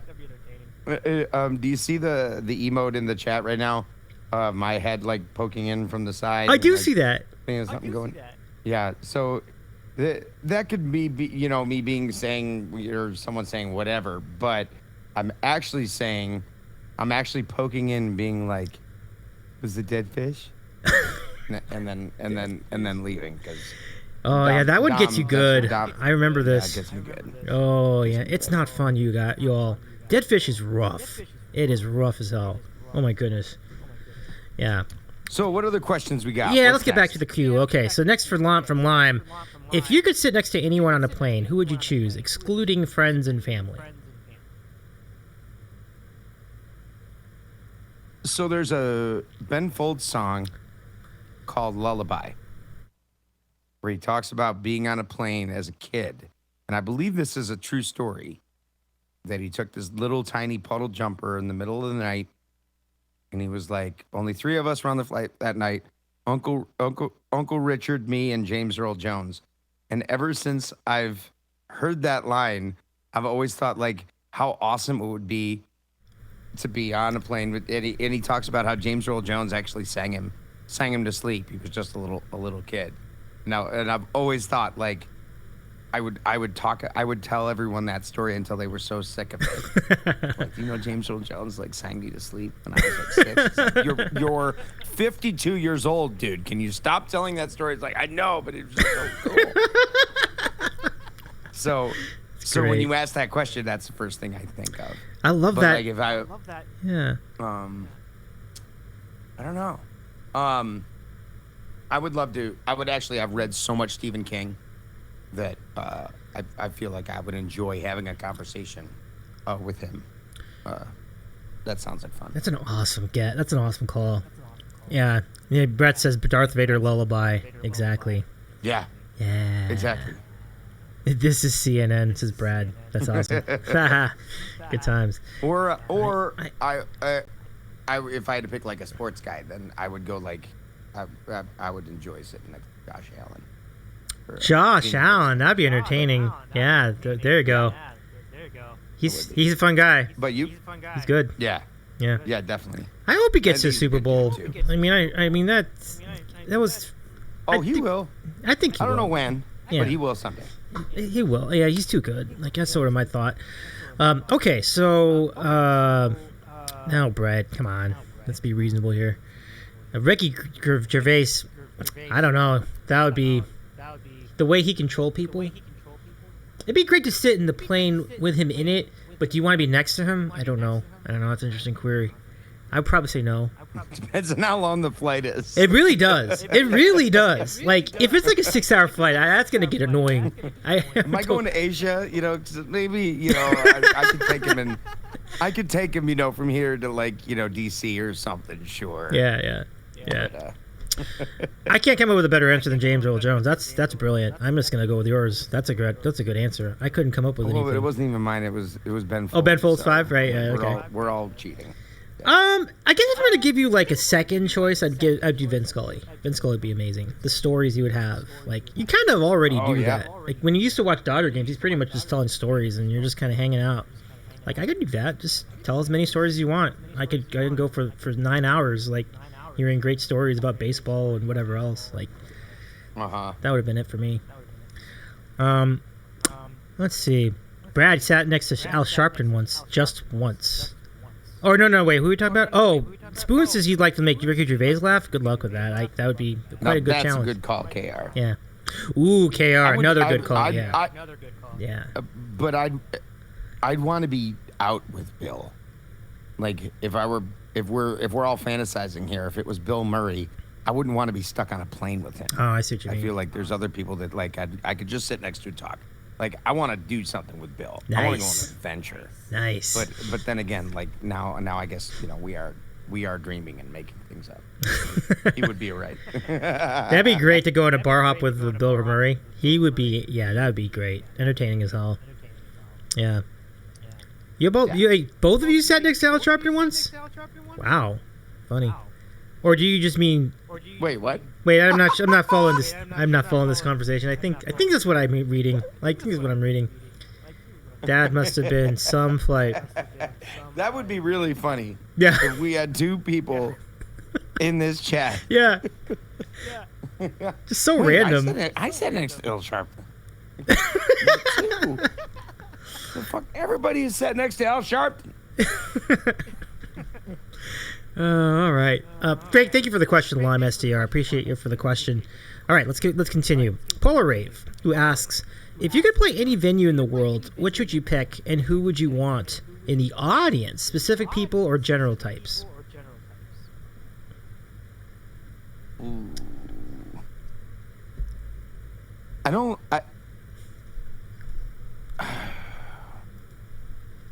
I don't know my venues, like, really well. I mean, I'd love to play at like a mid, smallish venue in New York and just have it packed out with people. But because the place I play in DC, like, it's about a 500 person when it's full, about 500 people. It looks big, size, yeah. Good sized place, and it's got 2 floors. It's a lot of people, a lot of bodies in there, but it's actually, that's a little big to really connect when you're not like putting on the kind of shows that I normally do, where they're not coming to see me. I see. Like, yeah. So it's a little easier to captivate a room when you're a nobody, when it's like half that size. When your name doesn't have any draw. But yeah, and I like playing for people I know, but I think I'd rather play for people I don't. Oh, okay. And people I also don't necessarily like, non-musicians. Like, I don't want to play for any musicians. It's always nice to hear their praise and their honest, critique or whatever, but like, it's nerve-wracking. It's got to be distracting. So much extra pressure, right? Because like they know the music. Yeah. No, they see right through me. Every wrong note, they're like, yep, there. And yet I'm not like that when I go to listen to anybody else, but I also think I play more wrong notes than most people do, so I don't know. Pretty cool. So that brings me a follow-up question, just really quickly. Who would you want to meet from the world of music, whether it's somebody who's famous, like who's like in the top 40 all the time, or somebody from the Twitch world that you haven't met already? Like, who would be like the next few people you'd want to meet on that list?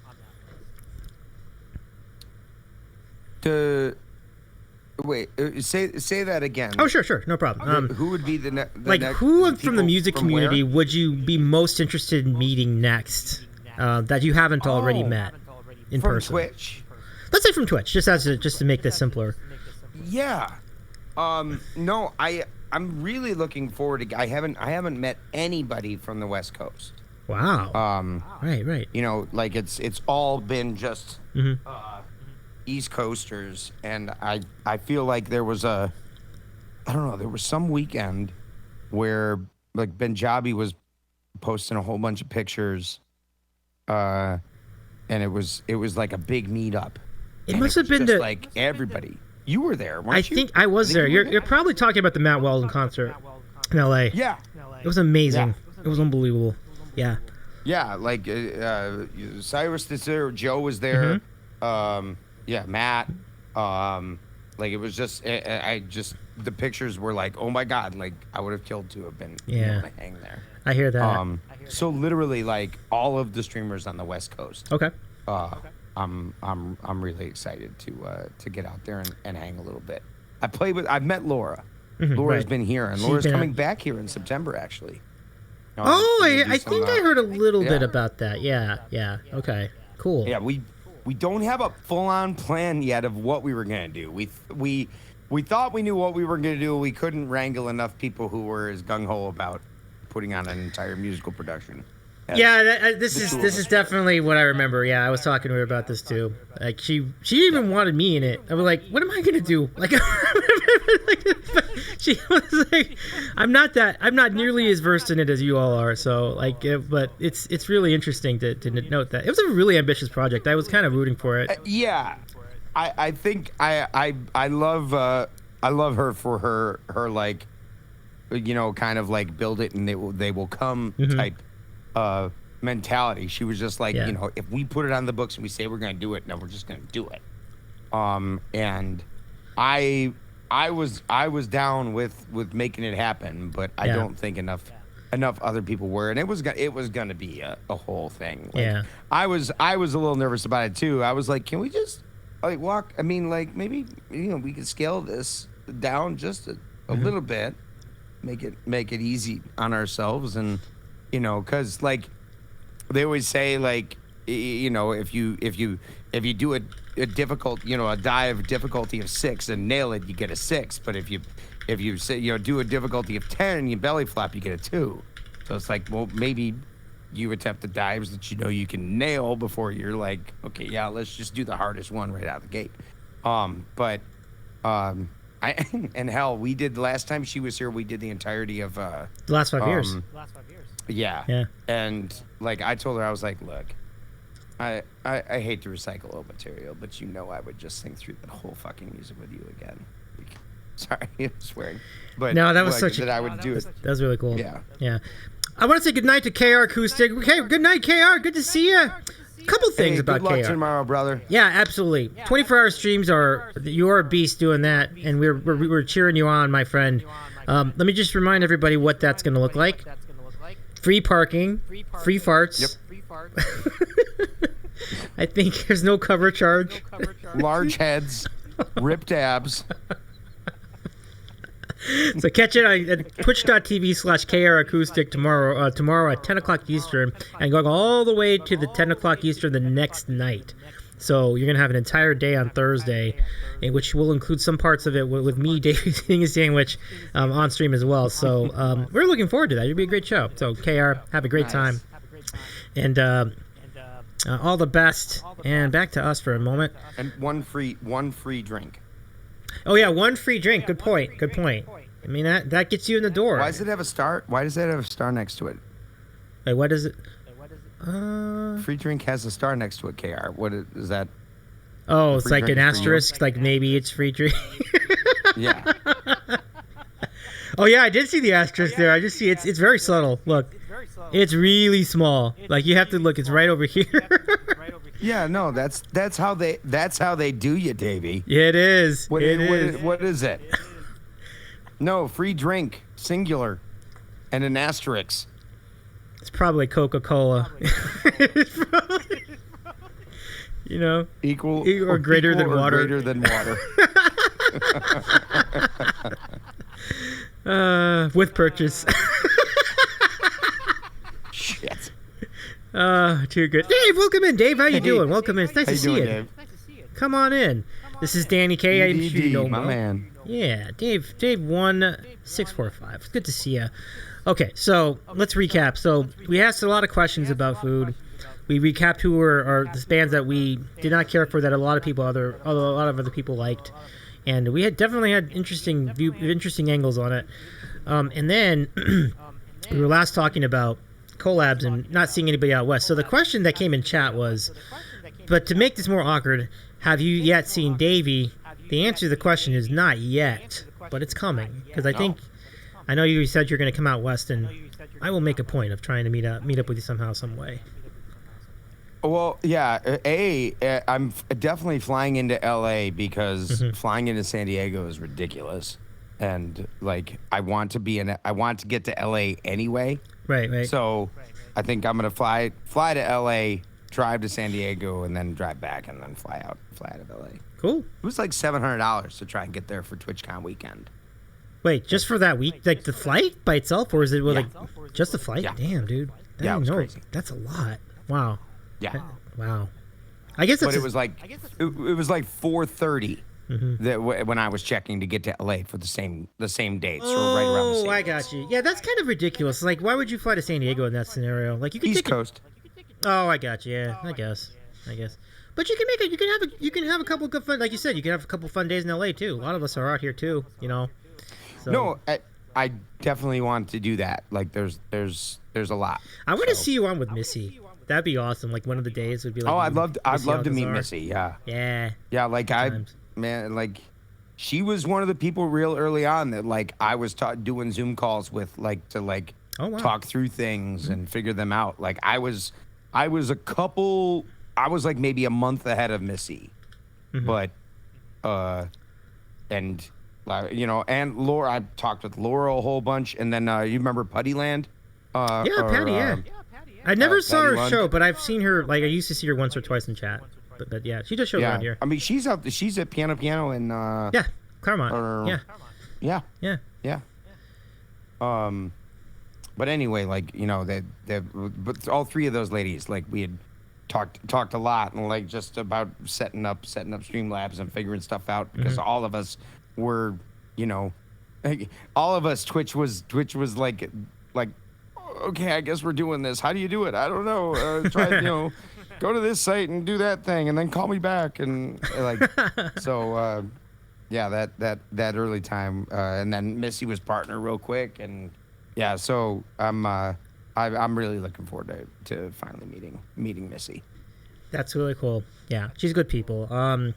And so let's get to the next question, which is Spoon's second question for Peppercorn Lace. So they both asked the same question, which is, Danny, what was your first wow/proud moment when you were when you were learning your first instrument? So what was your first wow proud moment when you were learning violin? Because I understand that was your first instrument. So what would it have been? That's interesting. I don't know.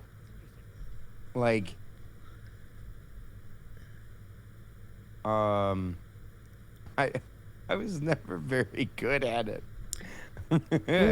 Maybe we can move on to the second one then. I was ever like wow, yeah. But you know, I got better at like playing like Devil Went Down to Georgia and started doing that in piano bars, and literally that was like 20 years after I took my first lesson.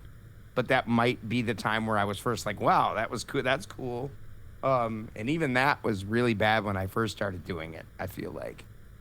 I see. But I used to play like fiddle tunes. I remember playing what was the one that we had? Like we had our school book, and then we had like a fiddling book that our teacher bought us. And there was a couple things out of there. I want to say it was like it was something about that. The devil dance or something like that. I can't remember, but it was like kind of a double stop, like in double stop. So like when you're playing two notes at the same time, like two strings across violin. There was like lots of double stops and kind of like almost chorded things, and it was real fast and like I remember learning those and being like, oh, that's pretty fun, but. I don't know. I was also, So then, beyond the violin, would you say that there was a particularly proud moment you had learning music, learning a particular instrument, whether it was something else like piano or guitar? Did you ever have that aha moment, like, ooh, like this is coming together? I honestly don't have like off the top of my head, I'm not coming up with one, and I'm also somebody who. I feel like my memories are always just a bit shady, like or shrouded kind of thing. Like I don't have a ton of like, oh my god, like I remember exactly where I was and the kind of thing. Because getting better at instruments always seemed like such a gradual thing to me, and I think I'm always also like, it's never good enough. I'm always like still crappy. Which is, there's a certain level of like self-reflection and honesty that you have to have, otherwise you never get better at instruments. But I mean, another thing, when I was in college and I was I was really working on my own. No one was giving me lessons playing piano, and I was playing Ben Folds, and really trying to learn those songs, which were way harder than I had any business attempting to learn. But as I did, I started to really figure shit out. So, yeah, I don't know. I guess that would be part of it. Okay. I mean, peppercorns. Yeah, Swiss cheese. Yeah. Swiss cheese, nice. Well, I mean, I understand. I can understand that. I know there's a lot of memories going back, so I can see maybe it just all kind of came together in one thing. Like there was no specific moment that you can that'd be easy to lean on. So let's go to the final question tonight. As far as I know, I don't see any others. So, mods, can we close the queue if you wouldn't mind? We'll go ahead and close it here. So here it is. This is from Pinball Sorcerer, our good friend, who says, "What technological innovation do you feel made the most significant change to music creation, production, or distribution?"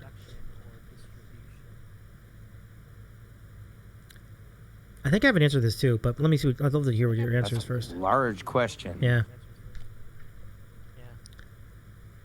I mean, when it depends on when you're talking. Mm-hmm. Like, because it's just, things move in eras. And, I mean, being able to record digitally, suddenly where no one is you're just beholden on, you just need disk space. You don't need more physical tape. I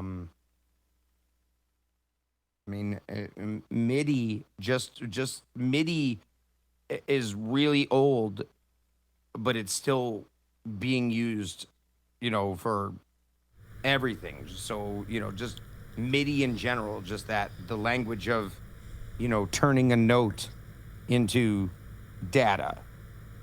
For anyone who doesn't know what MIDI stands for, it's just the interfacing language of everything I use on Ableton now is a virtual instrument. So on this piano controller that I have, if I press, this note, I hold it down for this long, I pressed it this hard. And all those are transferred in numbers there. So I can put any sample, any sound, attributed to that. And I can change the sound because all it's doing is saying, yes, D0 at a 110 velocity, held down for this long and then released at this time. Mm-hmm. So that's a big thing. And has had a lot of impact. Yeah, you're right. The flexibility of being able to record music is increased exponentially with the MIDI controller. Really interesting. Yeah. I was going to say something a little bit more interesting. Like my answer would have been the iPhone, because the way you produce music since having iPhones is so different now. Like CDs are not a thing anymore because of iPhones. It's all streaming because of iPhones. Like I just thought that might have been a game changer in its own way. And for sure. I've always wondered if that might have been why are people? That all gets lumped into digitization. That's true. That's true. Just yeah. But I mean, it's totally valid. Like the iPod, the original iPods. Yeah. When they came out, that was then it was like, oh, I'm gonna take all of my CDs and one at a time, I'm gonna put them on my computer and digitize them. Spend a week or whatever just ripping the CDs and put them on this little box, and then oh my God, I have all my CDs right here, and it's now I have the entirety of the music in the world, right? For $9.95 a month. Who cares? Who cares until two things happen: the internet goes out or there are licensing issues. That's what I worry about. I'm like, what would happen if the internet went out for a day or more than a day? I mean, obviously the convenience of it outweighs that risk, but once in a while I think about it. However, you're right. My ass is getting out on a street corner and putting a hat out. Nice. That's what I'm gonna have to do because you tell me there's no more internet. I got bigger problems. Crap. That's true. Oh my God. Good point. Not be fussing about music at that point. I love it. I'll be fussing.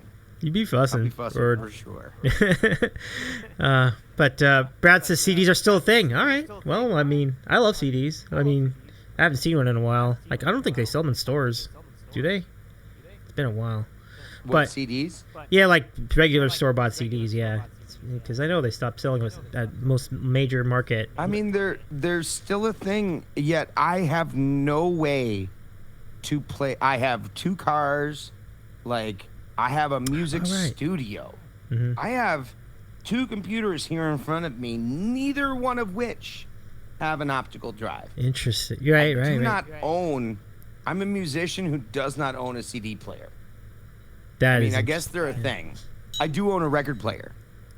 I do have a couple record players. Okay, that's cool. Yep. So they're always fun to. So I do have some analog ways to play music. Nice. But, yeah. So create. Oh, welcome back, Maria. And I checked. Barnes and Noble still has CDs. Oh, that's right. They do still have CDs. Cool. And you can get an adapter USB.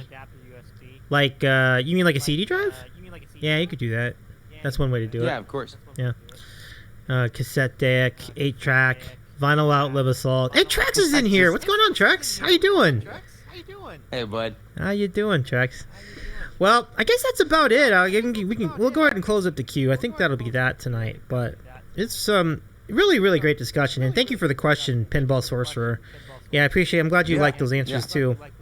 But it's a fun discussion tonight, you know. Like I appreciate you taking the time out. I know things have been very, very hectic in your world, so it means a lot that you can hang out for a little bit, have a sandwich. No, I'm glad we could do it. Yeah. Here, I don't have much, but. Oh, are you putting in for the? Oh my goodness. Take a look. So last opportunity, everybody, to let's go. Yes, pump it up. I love it.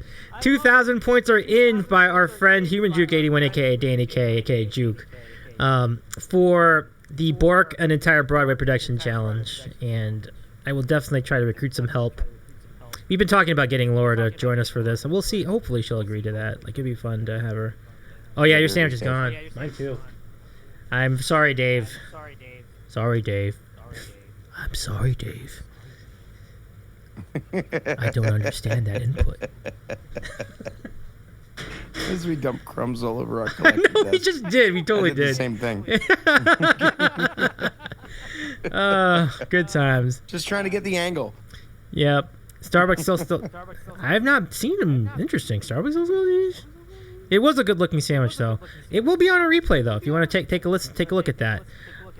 So how are we doing? Oh my goodness, 74%. Yeah, we are getting there. So thank you everybody for your points tonight for the community challenge. Polar Race's second sandwich. It's before midnight. Do you do that? Do you do the midnight snack thing still these days? Well, at midnight is my cutoff where I can't eat after. I don't eat between midnight and then as late as I can go. At least 4 o'clock, and if I can go later, I go later. Yeah. Okay, and that. I'm trying to keep squeezing it down. So, you know, just trying to not turn into a gremlin. Yeah. Or, yeah. It's actually that's very healthy strategy because it's important for digestion to not eat before 3 hours before sleeping. That's what they say. So, great policy. Yeah. Man, how do you do it? I do it. I mean, not all the time. Saturdays are the toughest day for me to avoid that, but any other day I can do it. Yeah.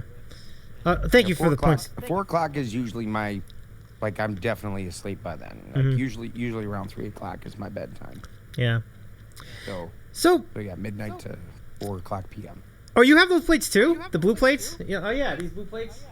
I'm glad you like. Yeah, these are cool, right? These are little blue rim plates. Yeah. Cool, Christy. I appreciate you. So last thing I'll ask, I think, before we go is, what is in the pipeline for your? Wait, what happened over here? Oh, we're up to 75%. 75%.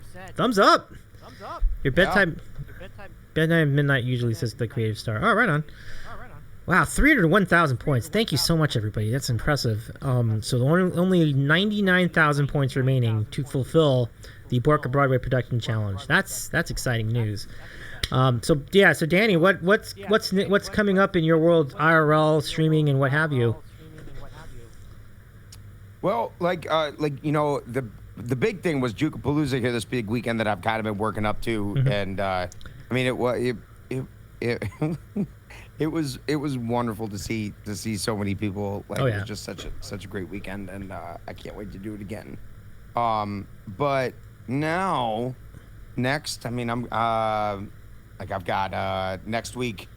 I'm hanging out with Kev from the Bunker on Monday, and I think I'm actually working on a song, like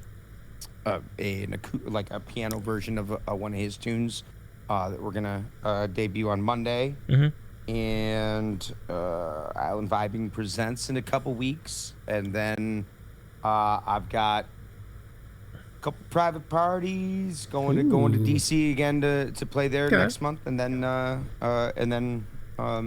yeah. So man, just keeping on hitting the grind. I think my big thing is I'm trying to complete a bunch of super jukes. I got away from doing them for a really long time, and it's time to start bringing them back. Okay, sweet. So. Yeah, super jukes. For those unfamiliar, super jukes are basically bonus. What is it? Bonus dance. Bonus dance. There's probably going to be less dancing than there was. Oh, There'll still be some, but we're trying to up the production value a little bit. Ooh, okay. So they're going to usually get me from out behind the piano. And they're just going to be larger than the average juke song. Oh, okay. So whether it's I have a big, I'm in front of a green screen and doing a performance like that. Like I actually have a one I just started working on tonight. I just got the videos from them. I don't know. You familiar with the Bylines? I sure am. Yeah, they're awesome. Yeah. Great jazz, dude. Great jazz duo. Yeah, absolutely. Yeah. So Reese, I've talked with him, and I've involved him in one. I want to do a crooner juke where it's like black and white.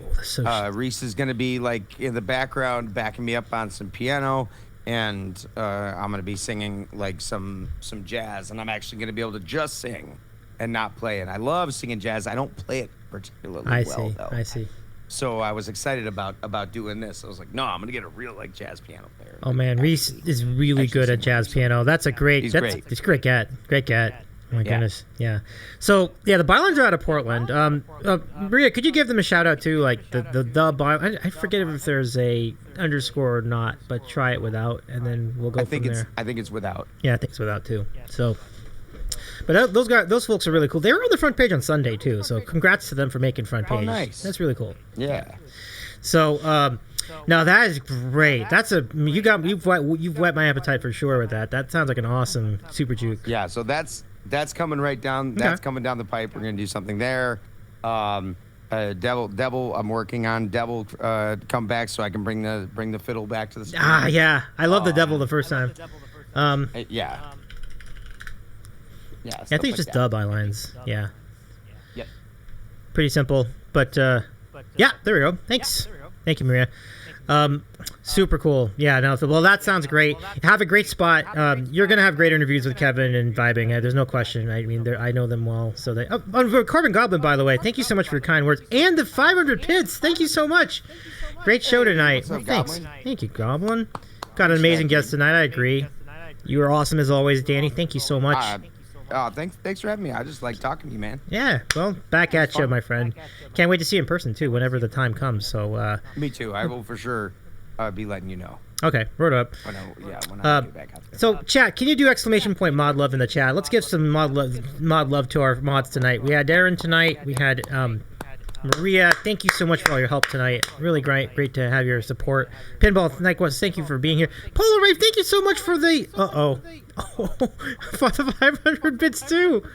Remember we were talking about this in the DMs? Oh, boy. We were? Yeah, the trivia, if we get the hype train. Juke-a-palooza 2023, I'm in. Yeah, let me know.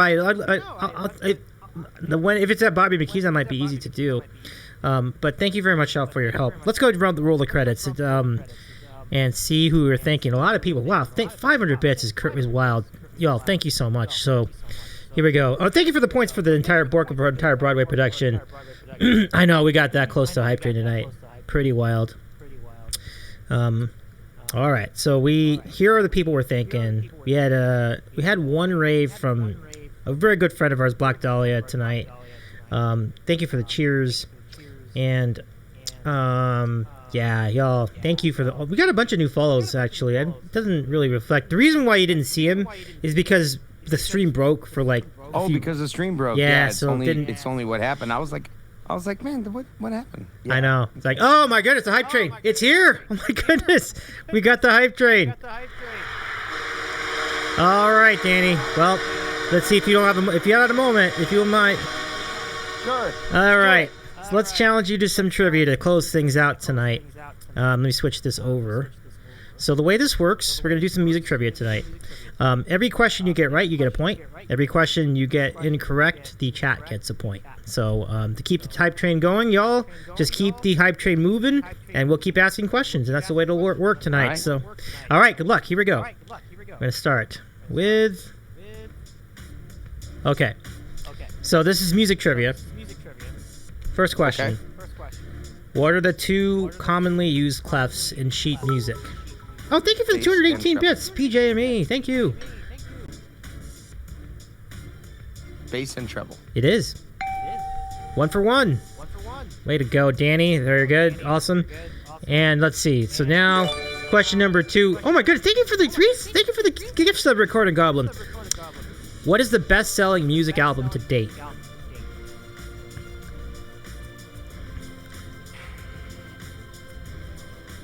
Is it Thriller still? It is Thriller still. You are correct. 2 for 2. Nicely done. All right. So next question. Which movie is often synchronized to the Pink Floyd album Dark Side of the Moon? Wizard of Oz. It sure is. 3 for 3. Nicely done. All right, Danny, here we go. Question 4. Who is the greatest selling country artist of all time? Garth Brooks. It is. Got it. I figured that was going to be an easier question for you than for others. Nice. So 4 for 4. Question 5. Which South Korean boy band had an enormous world tour last year? Dave! Oh my goodness! 5 gift subs! Holy cow! BDD. Wait. Yeah. BDD? I'll accept that. BTS. Close enough. No, BTS. That's what I said. I said BDS. BDD that's Dave's nickname. Oh, okay. I did say BTS. You did say BTS. Okay, right on. Nice. You got it right. That's right. 5 for 5. You're perfect so far. This is awesome. So, question 6. What was the term for 60s British rock success? Well, let's just say migration in the U.S. British invasion. Yeah, it sure was. You got it. 6 for 6. You're flying here so far. Question 7. Which member of the Beatles was known as a quiet Beatle? George Harrison? It was. You got it. 7 for 7. You are perfect out of 7 questions. Let's see how far we get. 4 minutes left in our hype train. Plenty of time. Can you name a well-known bluegrass group of the 90s? Nickel Creek? That is a good answer. I want you to get this right. Or wait. Well, wait a second. That's a pretty arbitrary... No, so let me rephrase that. Okay. What would you say is the most well-known, maybe the most successful one that might have been featured in a movie featuring George Clooney? Okay, yeah. Bluegrass group. My next answer is going to be like Union Station. Yeah. And you'd be right. That is it. Allison Cross and Union Station is the one I had in mind. Yeah. I thought okay. I wasn't sure there was one right answer, or if it was, okay, got it. Yeah, it's a really difficult question because it's an Soggy Bottom Boys don't actually exist. That's not actually a band. Because if they did, Like, that would the Soggy be Bottom that'd be Boys it. are like the character in the movie. Mm-hmm. The Soggy Yeah. Bottom Boys. It's a fictional band. They're great though. You know, I'm telling you, that's a sold-out show. Soggy Bottom Boys. But The guy who sang that. The guy, here's a bit of reverse trivia. The guy who sang lead for like Man of Constant Sorrow, not George Clooney, also sang the Hey Brother, in the mountain discovered. Really? Remember that song? Yeah. a little bit, yeah. That's cool. It was with. Anyway, go ahead. You're the one asking questions. No worries. But first of all, Recording Goblin, thank you for the 200 bits. And Dave, again, thank you for 5 gift subs. And Recording Goblin, thank you for the 1-month gift tier sub to Dave. That is really, really great. Thank you so much, everybody. Now, let's see if we can round this out. Question number 9. What's the name of the film that depicts the rap group NWA? Straight Outta Compton. It is. Straight Outta Compton. 9 for 9. Avicii. Thank you, Polo. That's right. Yeah. Oh, Avicii. Wake me up when you. That's the same guy. Seriously. Right. That's and that was after that. Wow. Well, Avicii's the one who did the music. Oh, okay. The guy was the lead singer was the one anyway. Oh, okay. Okay. Yeah. All right. So question number 11. No, sorry. Let me go back one. Question 10. Which famous 2000s rapper is also a U.S. money value? Famous 2000s rapper, also a money value. Or an amount of currency, 50 I guess. Cent? 50 Cent, yes! You got it. You got it right.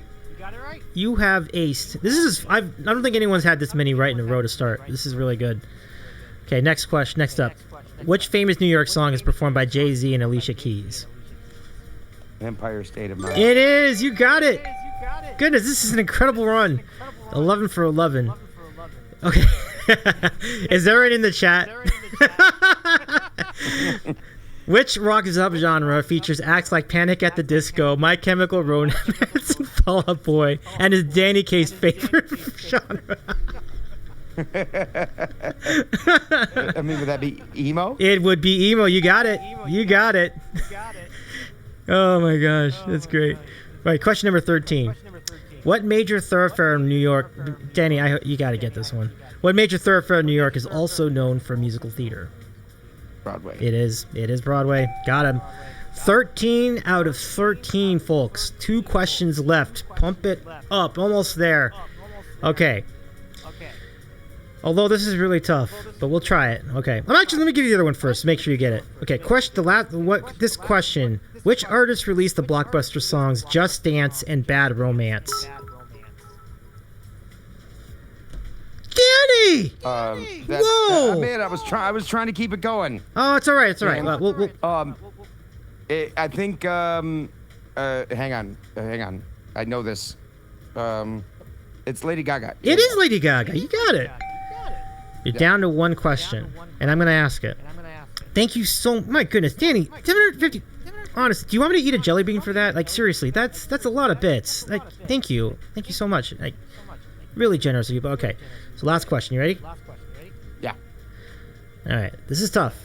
What is currently the most streamed song on Spotify all time?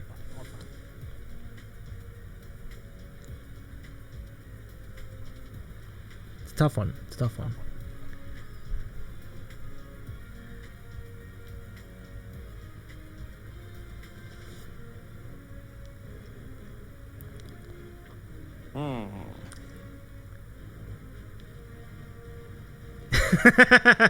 It might be after a year, Maria, but I don't think that's funny. Yeah, no. Running up that hill. Oh, gotta make a guess. Well, okay. Yeah, this is gonna be the end of my unassisted run here. This is a tough question. I feel like I knew the answer to this question at one point, and I don't know it. Like, I don't know. Yeah, this is tough. Okay, well, okay, so let's just agree. I'm gonna take a guess. Okay. But if it's wrong, then let's see if we can lead me there. Okay. Like, I don't think it's an old. It's not "Don't Stop Believing," is it? No. Okay. No. Yeah, it's not an old song, right? Like Thrift Shop. No. Good, decent guess, but think newer. It's even newer. Yeah, it would be. Okay, so like the past 5 years. Older? Can we say 8? It might be 7. Okay. It might be 5 years. It's definitely new. Oh my goodness! Look who's just right into here. Is it Uptown Funk? Hey! Scoobin'. Brookstone Boards are here. What's going on? What's up, Brookstone? Oh my goodness! Welcome back, everybody. So good to see you. Timmer, what's up? Abby, what's up? Special K and Pete, what's going on? Welcome back to Twitch. It's good to see you back. Homo, welcome in. We have everybody. We have Danny in a cliffhanger. Welcome in, Brooks and Bards. We'll do the raid song in just a moment, but we have this cliffhanger. What is the most streamed song on Spotify? And because this is such a hard question, Is it Uptown Funk? no. I can give you one more. You're on the right path, though. That's around there. It's around there. It's not Bruno Mars. But Is it Shallow? ooh, another good guess. I'm gonna say no. Chat. It was in the chat. Oh, hey, hello, Mark Courts. How you doing? Was? Can we give Oh, nice. Maria? Can you give everybody in the chat a shout out? But first, the Brookstone it Bards. probably is Ed Sheeran. Is it Shape of You? It's Shape of You. It is isn't the shape of you. Yes, I knew that. Yes. There you go. I knew that. Nicely All done. That doesn't count. That can't count. I'm happy with 14. We'll give you 14 's pretty 14. But Danny, what a hell of a run. Holy crap. Like 14 questions is a record, I think, for this segment. Nobody's got more than that, as far as I know. So, well done. My goodness. You aced it. Really, really good. And again, that last question is really hard. Like, I don't think anyone would get it. So, yeah, you got one. You got one, Polaroid. So, folks. Yeah, there was a time where I knew that. Once you asked it, I was like, this answer was in my brain at some point. But yeah, it makes sense though. Like, it totally makes sense. Like, it's got to be a newer song, obviously, something that was really trending, and it had to have been trending within the last 10 years, like you said. So, right. All right, let's bring in the Brookstone Bards. Welcome in, everybody. How you doing? Yeah, great to see you. How you doing, Pete?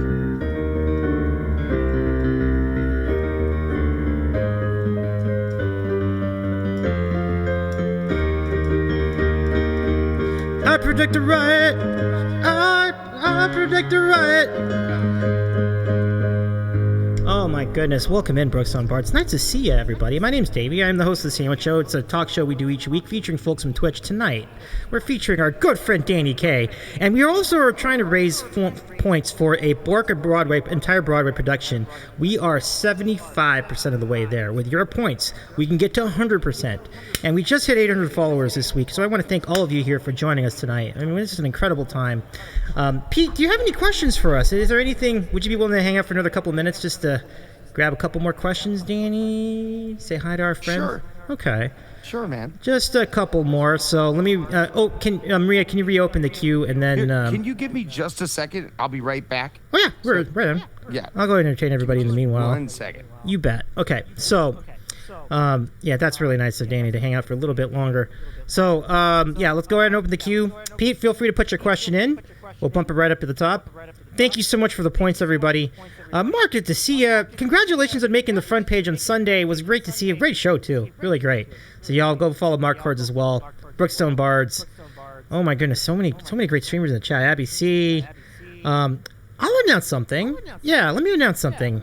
Okay, so so we have Kayar doing a 24-hour stream tomorrow. For us here on the Sandwich Show, I'm very proud to announce something really exciting. And it is going to be our next karaoke show, which is going to be an all-star studded event. And here it is.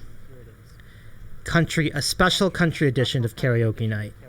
On this show, we're going to have our good friends Mandy Prater, Abby C, Jillian Hayek, Subtracted Cat, John Plays Music, C-Dub Guitar, the LG. It's an insane lineup. Y'all, August 19th, 9 p.m. Eastern, if you want to be a part of that.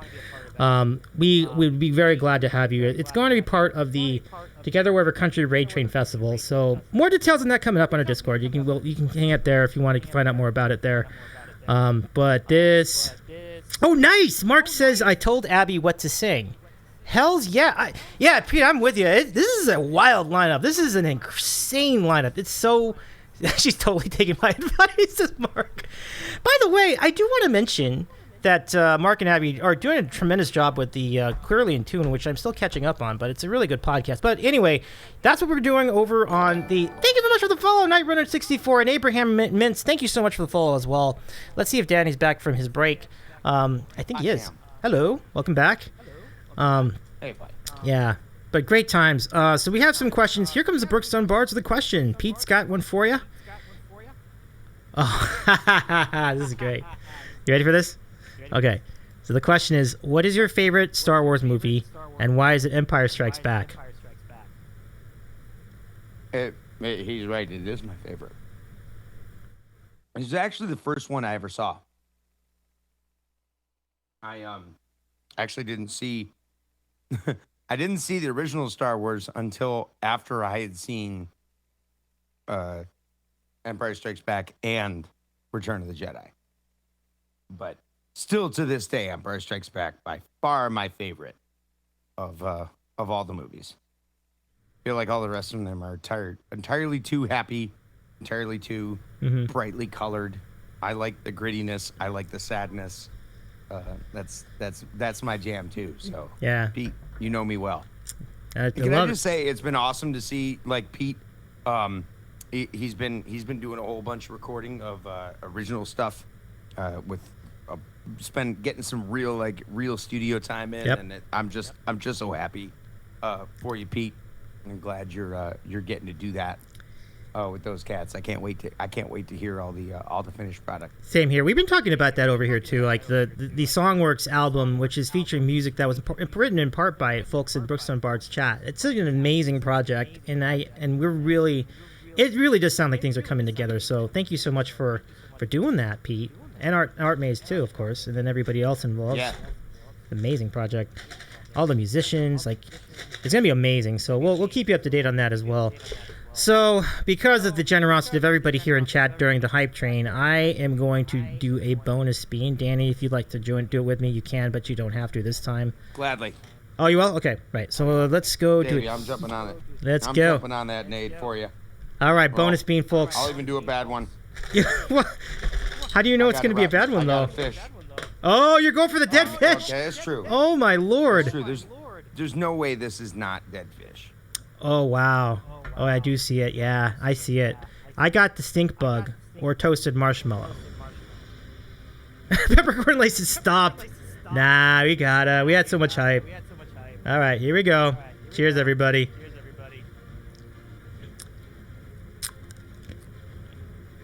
Woo! Pump it up! No? Oh, no. Oh, no. Oh, no. Oh, no. Oh, Danny. Oh, no. No. Oh, dear. Danny, this is completely optional. You know? Oh, my God. Poor Danny. Oh, God. It really does get you. Holy shit. Yeah. Yikes. Hey, what's up, Coach? What's up? How you doing, Coach? We can see you. Oh my gosh, Danny, I'm so sorry. Oh, I really thought you were gonna get the good one this time. Oh. I knew I wasn't. I knew I wasn't. You did say that. I obviously don't never, but rarely. 57 to 161. The odds are not in my favor. Oh, yeah, I gotcha. Update from Pete. He says that the album could be out right before TwitchCon. That is awesome. That's awesome. We're really excited. Yeah, that'd be killer. Be listening to it on the drive down. Yeah, and Trex was asking when my movie's gonna be out, and it's probably after after Pete's CD. Oh, okay. After Pete's album. Let me know. That sounds like a fun movie. Duelers is a movie. Is it a documentary or is it just like a fictional movie? No, it's a feature. It's an hour and a half long feature film nice. With like 14 original songs in it. Wow. From my buddy Drew DeFore, and we recorded it years ago now. It's been in the can for a while, but it's been worked on by like they were able to get people to do like this amazing person who does sound was available after it had been sitting, and then they could do it for next to nothing. So then they did it, and then this colorist now can do it. So they're gonna take it for a while, work on it, and as a passion project. And it looks amazing. It just keeps looking better and better, but it also keeps pushing farther and farther back from release. But gotcha. Yeah. And I wish I could say we were going to end up at TwitchCon and it was going to be out, but I don't think so. Well, it'll be worth. It sounds like with all that great hard work being put on it, it would be worth the wait. So we'll be ready for it once it is. Yeah, everyone's going to enjoy it. It'll be a fun watch. Mm-hmm. I'm not going to win any Oscars, but it will be entertaining at least. Word up. Well, I think for that we say let's go roll the credits one more time. We have way more credits this time, so let's go do it. Thank you so much for the raids to the Brookstone Bards. I appreciate you so much. Can we give a shout out to the Bards one more time? And folks here in chat, please follow the Brookstone Bards if you're not already. Get your life right and follow the Bards if you are not already following them. But I know that many of you are, which is good. So let's go do the thing. Let me go get some... where's my thing? Okay, here it is. Cool. So let's go roll the credits again. This is like half the credits because the stream went offline for about a minute. But guess who has dead fish? Oh, no. And immortalized for all time. He's clipping all of my beans now so that Really? he can make a master. So that he can make a master cut of all of my. Of like all the. Yeah. People would buy it. That's the thing. I think people would actually buy it. Yeah. Thank you for all the new follows, everybody. Thank you so much, and all the resubs and the gift subs, and thank you again for the raid, Pete. I appreciate you so much. Where's my things, this Davey? I know. Now someone says I'd pick dead fish over live fish. We talked about that too. It's like dead fish is still. Would you eat a live fish? That is kind of an interesting question. Yes, Davey. It does taste like fish gone bad. Like it doesn't taste like salmon. No, it tastes like something is wrong with that fish. So, I think I might take my chances on live fish because maybe you get at just the right spot and then it'd be weird, but at least you know it's not rotten. Stop talking about it. Yeah. Carlos says, never mind any of you. Why I had the thing. Oh. But anyway, so Danny, let's go ahead and do we have our Bork raid calls here? Because I wanted to do that as a new thing. I forgot to actually set that up, but let me see. Mods, can we put in first of all, let's mod love in the chat, exclamation point mod love. Mods have been amazing tonight. Let's give some love to our mod friends. And then let me see if we have a Bork raid call. Ben folds cold cuts. If there were 5 of them, that'd be even better. So dumb. No, I don't think we have a Bork raid. No, we do have a Bork raid. Okay, let's try that. So, Bork raid and Bork sub raid, folks, if you could. I'm gonna try this new raid call. We'll see how this goes. But Danny, where would you like to raid tonight? Where can we share our love and continue this party? Let's see. We have a lot of choices too. Hey, wait a second. Ooh. Let me know if you need some ideas because I think I got some.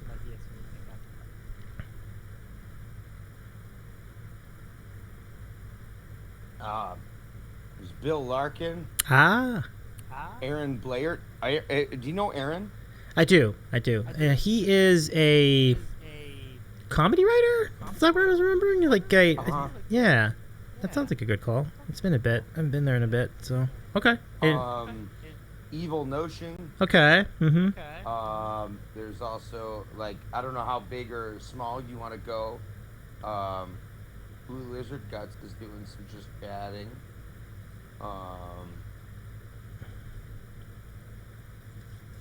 What's Nando's doing? Oh, Nando's is doing Legos. Nice. Nice. Like the, Death Star. Nando's is doing a Death Star run build. Pretty cool. You mean Legos? Uh-huh. Let me see. Look this up. Nando's 4. Okay. That sounds fun. Star Wars and Legos together. Oh, Nando's 4. There you go. Is that the one? That seems like a good. Yeah. I'm kind of feeling that. Yeah. What say you all in the chat? Would you guys feeling like some Star Wars Legos tonight? Oh, right on. Please have a great rest of your night. Thank you so much for hanging out with us. Keither, welcome in. Good to see you again. Or heck, Julie Go Live is on for the first time. I haven't seen her on in a long time. Oh, yeah. Julia Live is fun. All depends on what you're looking for. All right. Tacos for your face Tuesday. That's right, Pete. Go for the tacos. Okay. Yeah, all right. Let me go roll that out. It has been a while since we've been at Julie Goes Live. I guess we could do that. Yeah, all right. Let's go that route. All right. Zip. She's really fun. Julie Go Live is actually really good. She's out of, I think, Calgary. So that sounds good to me. But then it has been a while. She's really funny. I think that actually be a really good call. So let's go ahead and start the raid. We're going to go raid Julie Go Live, folks. Here's copy the raid call. There it is. There are 2 raid calls. There's a sub raid call and a regular raid call. I don't think Julie's familiar with this yet, but we'll explain. But yeah, Danny, thank you again for doing this. So have a great rest of your night. My pleasure, man. Here's to some more streams. Thanks for asking. Yeah, absolutely. Can we get the regular raid call too, like the one with the dogs? I think it's just Bork raid. Yeah. Okay. Thank you, Romo. Okay. So copy the raid calls, everybody. Yeah, Juke sandwich. Let's go. Let's go. So copy the raid calls. Bork raid calls is good, or even the regular one. That's fine. So let me click the button to start this. And okay, just give it a sec. All right, here we go. 3, 2, 1. Okay, cool. So y'all have a great rest of your night. We'll be back on Monday, I think. Yeah. I'll let you know what I'm doing on Monday. I don't. But we do have a lot of really big things planned. Oh, I'm sorry. Yeah, we have the swear word challenge coming up on Friday the 5th. We believe, subject to change, but stay tuned with us. More information on the Discord, and we'll keep you up to date on what's happening. And then in a couple of weeks, we're gonna have Kayar Acoustic joining us for a sandwich Q&A. So that's gonna be great too. So y'all have a great night. Thank you again, and we'll see you at Julie Go Live. Go give her a follow once you get there. We'll take care. Bye, everybody. Yeah, she's awesome. Mm-hmm.